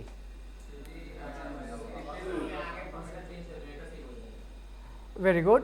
এখন ওই জায়গায় আপনারা প্রত্যেকটা কাজে, প্রত্যেকটা সফটওয়্যারে গিয়ে এই প্রবলেমটা করেন। ইভেন ফটোশপে যাওয়ার পরও একই কাজ আপনারা করেন। দেয়া হয় 10টা কার্টুন ডিজাইন, আপনারা খুব কষ্ট করে মাথার ঘাম পায়ে ফেলে স্লিপলেস লাইট কাটিয়ে আপনারা কাজ করেন। ফাইল সেভ করার সময় মনে হয় আপনি নিলেন ডকুমেন্ট 1 অথবা আনটাইটেল 1 নামে, অথবা কার্টুন 1 অথবা ইমেজ 1 নামে একটা ফাইল সেভ করলেন। এখন ওইটা আপনি কাজ করতেছেন ওইটা সেভ করলেন। তারপর ওই ডকুমেন্টে আপনি আবার আরেকটা কার্টুন ডিজাইন করতে গেলেন। সেভ করার সময় আপনি দিলেন Ctrl+S, দেখাইলো এখানে do you want to replace it, this file already exist. আপনি বলেন কি আসছে? ইয়েস দিয়ে দেই। আগের 1 নাম্বার কার্টুন বা 1 নাম্বার কাজ করাটার উপর 2 নাম্বারটা রিপ্লেস হয়ে যাবে। তখন 1 নাম্বারটা ক্লোজ হয়ে যাবে আর 2 নাম্বারটা ওইটার উপর সেভ হবে। আপনি তো কাজ শেষে পরে চিন্তা করবেন 10টা করলাম, দেখি তো কীরকম হয়েছে। ফাইল ওপেন করে দেখবেন একটা ফাইল, তো মাথা টাথা নষ্ট হবে, বলবে সারা রাত খুঁজতে থাকবেন এটা ডিলেট হলো কীভাবে। এটা অনেক স্টুডেন্ট আগের যে বেসগুলোতে অনেকেই এরকম কাজ করছে, বলে স্যার 10টা 20টা কাজ করছে কিন্তু পরে সেভ করার পর দেখি একটা হয়ে গেছে। কারণ এইটার তো আর আমি কোনো সলিউশন খুঁজে পাইনি। এটার প্রবলেমটা কী জন্য হবে? ওদেরকে বললাম যে হয়তো ভুলে কোথাও ক্লিক লেগে ওইটা ডিলেট হয়ে গেছে, রিসাইকেল বিন খুঁজেন। বলেন আচ্ছা ডিলেট তো আমি কোনো কিছু করি না পিসি থেকে। পরে অনেক চিন্তা করে ভাবলাম যে এই কাজটাই করছেন সবাই, ঠিক আছে। সো এখন যদি আমি এটাকে ইয়েস প্রেস করি, আমার এই ডকুমেন্ট আর থাকবে না, 2টা মিলে মার্জ হয়ে একটা ডকুমেন্ট হয়ে যাবে। বাট আমি কি চাইলাম? এটাকে নতুন করে তো সেভ করবো, সো এই জন্য এটার নামটা চেঞ্জ করতে হবে। ধরেন আমি দিলাম এখানে 1, নিউ টেক্সট ডকুমেন্ট 1, ঠিক আছে। এবার দেখেন এটা কোন জায়গায় সেভ হয়েছে? ডেস্কটপে। এটা মোস্ট প্রবলি ডকুমেন্টে সেভ হয়ে গেছে। ডকুমেন্ট ডেস্কটপেই আসছে, এই যে আসছে, ঠিক আছে। ওকে, দুইটাই আমি ক্লোজ করে দিলাম। এটা হলো নিউ টেক্সট ডকুমেন্ট আর এটা হলো নিউ টেক্সট ডকুমেন্ট 1। এটা ওপেন করলাম, এটা ওপেন করলাম, দেখেন তো দুইটা ফাইল আছে কিনা? ঠিক আছে। এবার এই প্রবলেমে কেউ পড়বে না আর, আশা করি এরকম প্রবলেম হবে না, ঠিক আছে। ওকে, তারপর আসি এখান থেকে আমরা এই যে ফন্টগুলোও চেঞ্জ করতে পারবো। ফরম্যাটে আসেন, ফরম্যাট থেকে ওয়ার্ড্রপের নিচে একটা অপশন আছে ফন্ট, ঠিক আছে। সো ফন্টে ক্লিক করলাম, ক্লিক করার পর এই যে দেখেন ফন্ট স্টাইল, সাইজ। তো নর্মালি এইগুলাই থাকে বাই ডিফল্ট। কনসেলাস যেটা আছে ওইটা থাকে, তারপর রেগুলার স্টাইল থাকে, ফন্টের সাইজ থাকে 11। আপনি যদি আরও বাড়াতে চান, ফন্টকে চেঞ্জ করতে চান, ধরেন আমাদের এই টাইপের ফন্ট প্রয়োজন, এগুলোকে বলে স্ক্রিপ্ট ফন্ট। সো এগুলা আপাতত এগুলো প্রয়োজন নাই, আপনারা যে কাজগুলো করবেন। তারপর আমি দেখিয়ে দিই। ওকে, লিখেগুলো চেঞ্জ হয়ে গেছে না? ওকে, বাট এগুলো তো এখন প্রয়োজন, এগুলো বোঝাও যাবে না। তো আমরা আমাদের আগের ফন্টে চলে যাই। কী ছিল এটা? কনসোলাস, রেগুলার, এটা। ওকে, এইরকম এটা সেভ করবেন। সেভ করে আচ্ছা হোমওয়ার্ক বলি। হোমওয়ার্ক হলো 1000 ওয়ার্ডের একটা এসে লিখবেন এই ডকুমেন্টের মধ্যে, ওয়ার্ড ডকুমেন্টের মধ্যে, ঠিক আছে। 1000 ওয়ার্ডের এসে লিখতে কত সময় লাগবে? পুরোটাকে আপনি ম্যাক্সিমাইজ করবেন, করে বই দেখে লিখেন, খাতা দেখে লিখেন, বা আপনার মুখস্থ লিখেন, সেটা আপনার ব্যাপার। যে কোনো সাবজেক্ট আপনার যা ভালো লাগে তাই লিখেন, ঠিক আছে। 1000 ওয়ার্ড হওয়া চাই, 1000, ঠিক আছে। এখন যারা খুব বেশি এক্সপার্ট, ওনারা মনে করবেন এত কষ্ট করে লিখে কি করব। অনলাইন থেকে বা গুগল থেকে গরুর একটা রচনা কপি করে নিয়ে আসবে, ঠিক আছে। একটা এসে কপি করে নিয়ে আসবে, এসে Ctrl+V দিয়ে একেবারে তো পাক্কা, আমি তো স্যার হোমওয়ার্ক কমপ্লিট করছি। কয়টা করছো? 20টা করছি। একদিনে 20টা করে ফেলছো? জি স্যার। কীভাবে করছো? আমি তো লিখছি। যখন বলি যে এটা ইমানের সাথে বলেন, তখন বলে যে এটা তো কপি করে নিয়ে আসছি। এরকম কেউ আছেন? আপনি আছেন? কপি করে বসিয়ে দিবেন। এটা যদি না বলতাম অনেকে কিন্তু এরকম করতেন। সো আশা করি সবাই ইমানদার আমরা এখানে, কেউ এরকম মানে কপি পেস্টের কি করব না, কাছেই যাব না। যা করব আপাতত ম্যানুয়ালি করব, বিকজ আমরা যখন লার্নিং পিরিয়ডে যখন থাকি তখন ম্যানুয়ালি কাজগুলো আমরা শিখি। একজন ড্রাইভার যখন কার চালানো শিখে তখন তাকে অটো গিয়ারের কার দেওয়া হয় না ম্যানুয়াল গিয়ারের কার দেওয়া হয়? অটো দেওয়া হয়। না ম্যানুয়াল দেওয়া হয়? এখন তো সব অটো এখন অটো বা এখনও অনেক অনেক ড্রাইভিং স্কুলে আছে পুরনো বাঙ্গা গাড়ি থাকে না ম্যানুয়াল, তো ম্যানুয়াল দিয়ে যদি আমরা শিখি অটোতে গিয়ে আমরা আরও ফাস্টলি কাজ করতে পারবো কিনা। এই জন্য আমাদের এইখানেও শেখার সময় এই জিনিসগুলো মাথায় রাখতে হবে। শর্টকাটে আপনি কোনো জিনিস আজকে অর্জন করে নিলেন, কিন্তু হঠাৎ করে মনে করেন আপনি এই যে কোথাও গেলেন ওইখানে ম্যানুয়ালে কাজ করতে হয়, শর্টকাটে কাজ হয় না, তখন কি করবেন? আমি তো শর্টকাট ম্যানুয়াল পারি না, তখন কি আপনার কোয়ালিটি ওয়ার্কার বলবে কেউ আপনাকে? কোয়ালিটি ওয়ার্কার কারা? যারা শর্টকাট এবং ম্যানুয়াল দুইভাবেই কাজ জানে, যখন যে সিচুয়েশনে পড়বে সেই সিচুয়েশনকে কাটিয়ে উঠতে পারে, ঠিক আছে? অরিজিনাল স্মার্ট তো তারাই। এই জন্য আমাদের আপাতত আমাদের আপনারা টার্গেট রাখবেন যাদের একেবারে লোয়েস্ট টাইপিং স্পিড, আপনারা টার্গেট রাখবেন আগামী ক্লাসের আগে যাতে 20+ হয়, 20+ হয় ওয়ার্ড পার মিনিট, ঠিক আছে? সাবমিট করবেন ওইটা ক্লাসে শেষেই দেখিয়ে দেবো কীভাবে গ্রুপে হোমওয়ার্কে সাবমিট করবেন, ঠিক আছে? তার আগে আমরা একটু টাইপিং মাস্টারে যাই। সেটা পেজ সাইজ নাই না, এটা কোনো পেজ সাইজ নাই, নোটপ্যাডে। নোটপ্যাডের কোনো পেজ সাইজ নাই। টাইপিং সেটিং টাইপিং মাস্টার তো নাই মনে হয়। হ্যাঁ নোটপ্যাডে করবেন, একটু ওয়েট করেন, আমি দেখি তো এখানে কোনো সফটওয়্যার আছে কিনা। Typing master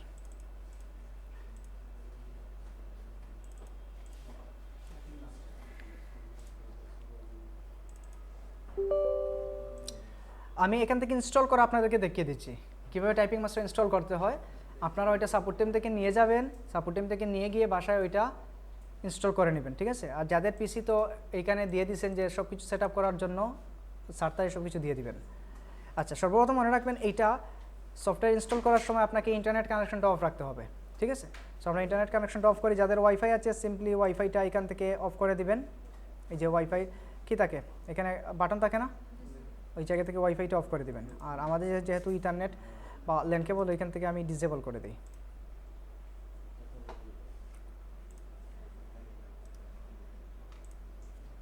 okay, network of হয়ে গেছে না?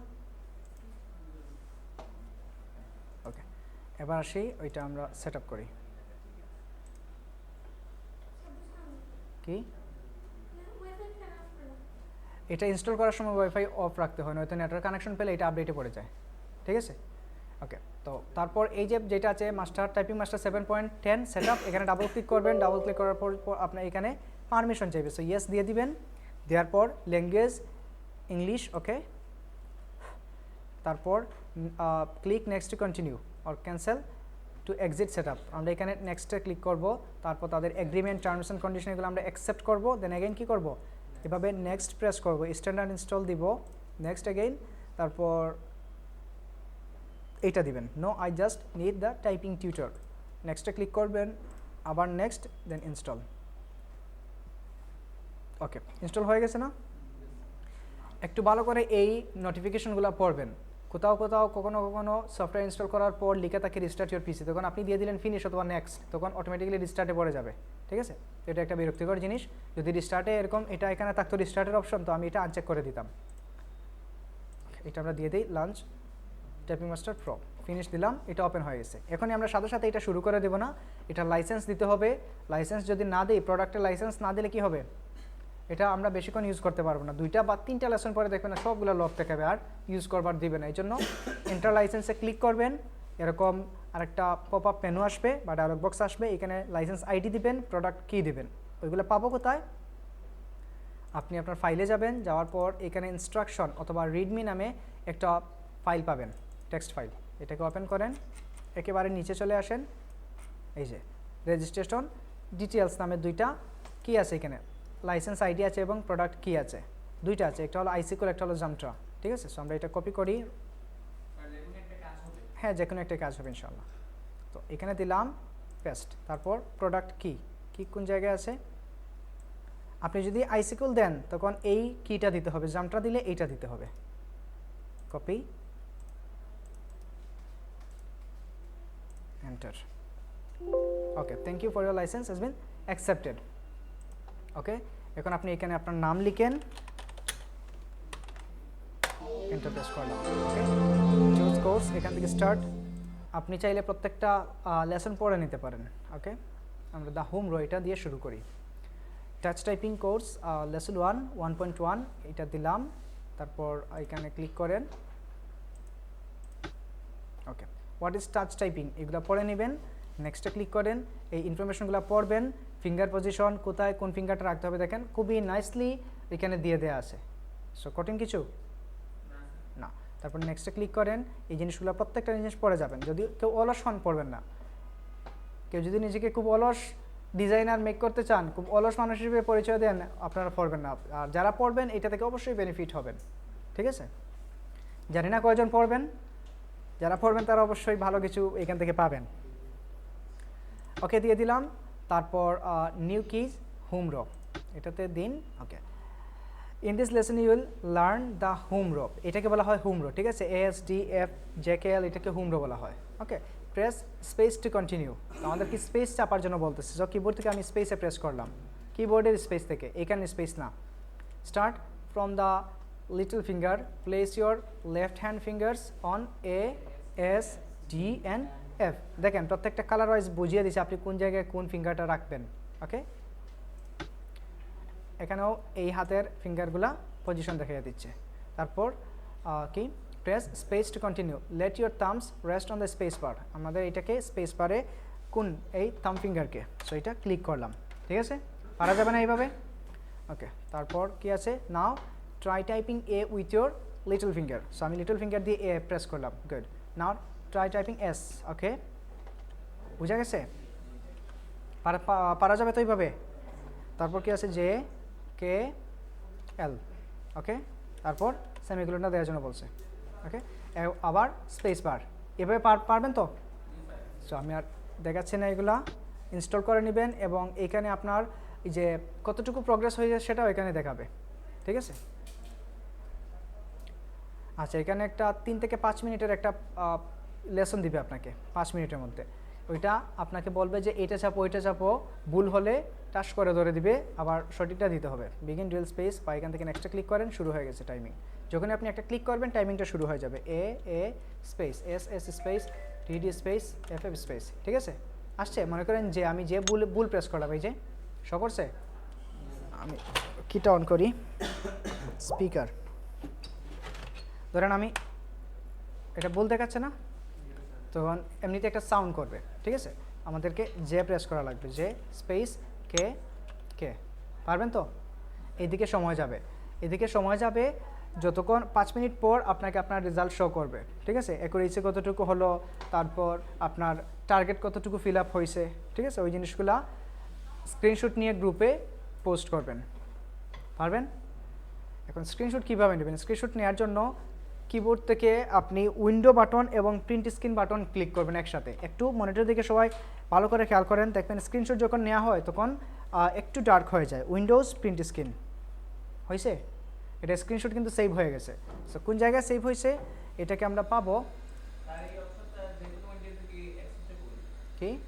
এই অপশনটা যেকোনো উইন্ডো থেকে অ্যাক্সেসেবল। যে কোনো উইন্ডোজে, ইয়াস, আপনি যে কোনো কিছু স্ক্রিনশট নিতে পারবেন এইভাবে, যেমন উইন্ডোজ 7 8 সব কিছুতে।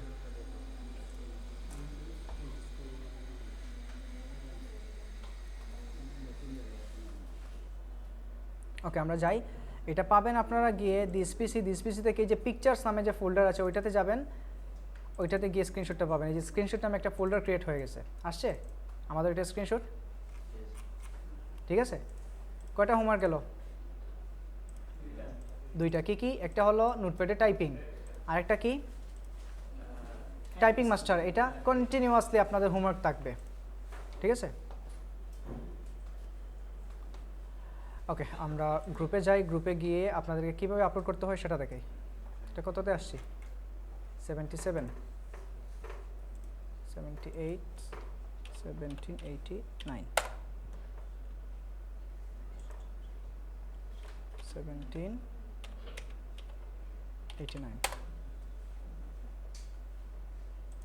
ওকে, এখানে দেখেন আমাদের এই ফাইলগুলো কিন্তু আপলোড করতে হবে গ্রুপে। এই ফাইলগুলো আপলোড করতে হবে না? ওকে, সো এগুলা কীভাবে আপলোড করবো? নর্মালি কিন্তু ফটো এবং ভিডিও থেকে আমরা ফাইল আপলোড করি, ফটো এবং ভিডিও থেকেই তো করি। ওকে, ক্লিক করলাম ফটো এবং ভিডিওতে। আমাদের এটা কই ছিল? ডেস্কটপে। দেখেন তো ডেস্কটপে কোনো টেক্সট ফাইল আছে? কোনো টেক্সট ফাইল নাই। আচ্ছা, তো এখন এটা আপলোড করব কিভাবে? এটা আপলোড করার জন্য রাইট সামথিং নামে এখানে ক্লিক করবেন। ক্লিক করার পর এই যে 3টা ডট, সব কিছুর পরে 3টা ডট বা অপশন আছে মোর, এখানে ক্লিক করবেন। ক্লিক করার পর সিম্পলি এখান থেকে অ্যাড ফাইলে আসবেন, অ্যাড ফাইলে ক্লিক করেন, তারপর চুজ ফাইল। ওকে, আমরা কি আপলোড করব? ডেস্কটপ থেকে এই যে টেক্সট ফাইল, ঠিক আছে। ধরুন আমি এটা ডাবল ক্লিক করলাম, ডাবল ক্লিক করলে এখানে চলে আসবে, অথবা ক্লিক করলে নিচেই কর্নারে পাবেন ওপেন, এখানে ক্লিক করলেও চলে আসবে, ঠিক আছে। দেন এখান থেকে পোস্ট করেন, এটা পোস্ট হয়ে যাবে। তারপর এখান থেকে ডাউনলোড করে দেখতে পারবো। সো সবাই 1000 ওয়ার্ডের একটা এসে লিখবেন, একটা নোটপ্যাডে লিখে ওইটা কী করবেন, সেভ করবেন। সেভ করে যেই ওইটা কী করবেন, যে কোনো কিছু নাম লিখে সেভ করে গ্রুপে পোস্ট করে দেবেন। পারা যাবে? ওকে, কেউ কপি পেস্ট করবেন? কপি পেস্ট করার কোনো চান্স নাই। যদি কপি পেস্ট করেন সর্বোপরি নিজেই নিজেকে ঠকাবেন। একটা তো লাগতো। হ্যাঁ, একটাই তো। আর এগুলো তো খুব কঠিন কিছু না, শুধু টাইপ করবেন। 1000 ওয়ার্ডের এসে, নোটপ্যাড 1000 ওয়ার্ডের এসে, হুম, আর টাইপিং মাস্টারের হোমওয়ার্ক লিখতে হবে। টাইপিং মাস্টারের হোমওয়ার্ক তো স্ক্রিনশট নিয়ে দিবেন। এই যে স্ক্রিনশটটা নিলাম না আমরা টাইপিং মাস্টারে, Progress কত হয়েছে? প্রোগ্রেস, ওইটা স্ক্রিনশট নেবেন। নেওয়ার পরে এই যে ইমেজগুলো মনে করেন এখান থেকে আসেন, ফটো, তারপর এই পিকচারসে আসে, একটা একটা করে দিবেন না। আপনি মনে করেন 4টা-5টা লেসন বা 4টা-5টা লেসন কমপ্লিট করলেন, ওই যতটা কমপ্লিট করবেন, মনে করেন 5টা আজকে কমপ্লিট করলেন, ওই 5টা একটা একটা করে স্ক্রিনশট নিয়ে রাখবেন। সবগুলো এখানে শো করবে না, তো সবগুলোকে একসাথে সিলেক্ট করে ওপেন দিয়ে দিবেন। দেন এগেইন এখান থেকে পোস্ট। ক্লিয়ার? পারা যাবে? ওকে, সে এই জিনিসগুলো, এই দুইটাই হোমওয়ার্ক দিলাম আপাতত। আর দিলাম না পেইন্টের, ওইটা দেখিয়ে দিতে পারতাম, বাট পেইন্টের ওইটা এখনও দেখাই নাই, কারণ এখানে আমরা ডিজাইন করব। সো সবাই মিলে যদি একসাথে ডিজাইন করি, সবার মোটিভেশন লেভেল রাইজ হবে, ডিজাইনের প্রতি একটা ইন্টারেস্ট আসবে, ঠিক আছে। সো তাড়াতাড়ি করে আগামী ক্লাসের আগে সবাই পিসি কেনার ব্যবস্থা করে ফেলেন। ক্লিয়ার সবাই?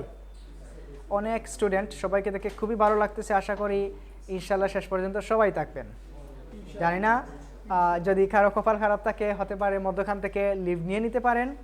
আমরা কখনোই চাই না যে একটা স্টুডেন্টও লিভ হোক, সবাই যাতে প্রপারলি কোর্স করে কী করতে পারে, ইনকাম করতে পারে। দিন শেষে কিন্তু আমাদের ইনকামটা ইম্পর্টেন্ট, তাই না? এই জন্য সবাই খুব কঠোর পরিশ্রম করতে হবে, ধৈর্য ধরে কাজ করতে হবে। হচ্ছে না এটা বলা যাবে না। আমি পারতেছি না স্যার, আমার দ্বারা হচ্ছে না, আমি পারতেছি না। আপনি কেন পারবেন না? সবাই পারে, আপনি কেন পারবেন না? নিশ্চয়ই আপনার প্র্যাকটিসের মধ্যে কোথাও মিস্টেক আছে, আপনি প্রপারলি প্র্যাকটিস করতেছেন না। আপনি প্র্যাকটিস করতেছেন ঠিক আছে, সেটা ইনস্ট্রাকশন ফলো করে হচ্ছে না। সো ওই জিনিসগুলোর ব্যাপারে খুবই সেন্সিটিভ, খুবই সিনসিয়ার থাকতে হবে, ঠিক আছে। এখানে আসার আগে কার ইমেল লাইফ কী ছিল একটু শুনি, ক্লাস রেকর্ডটা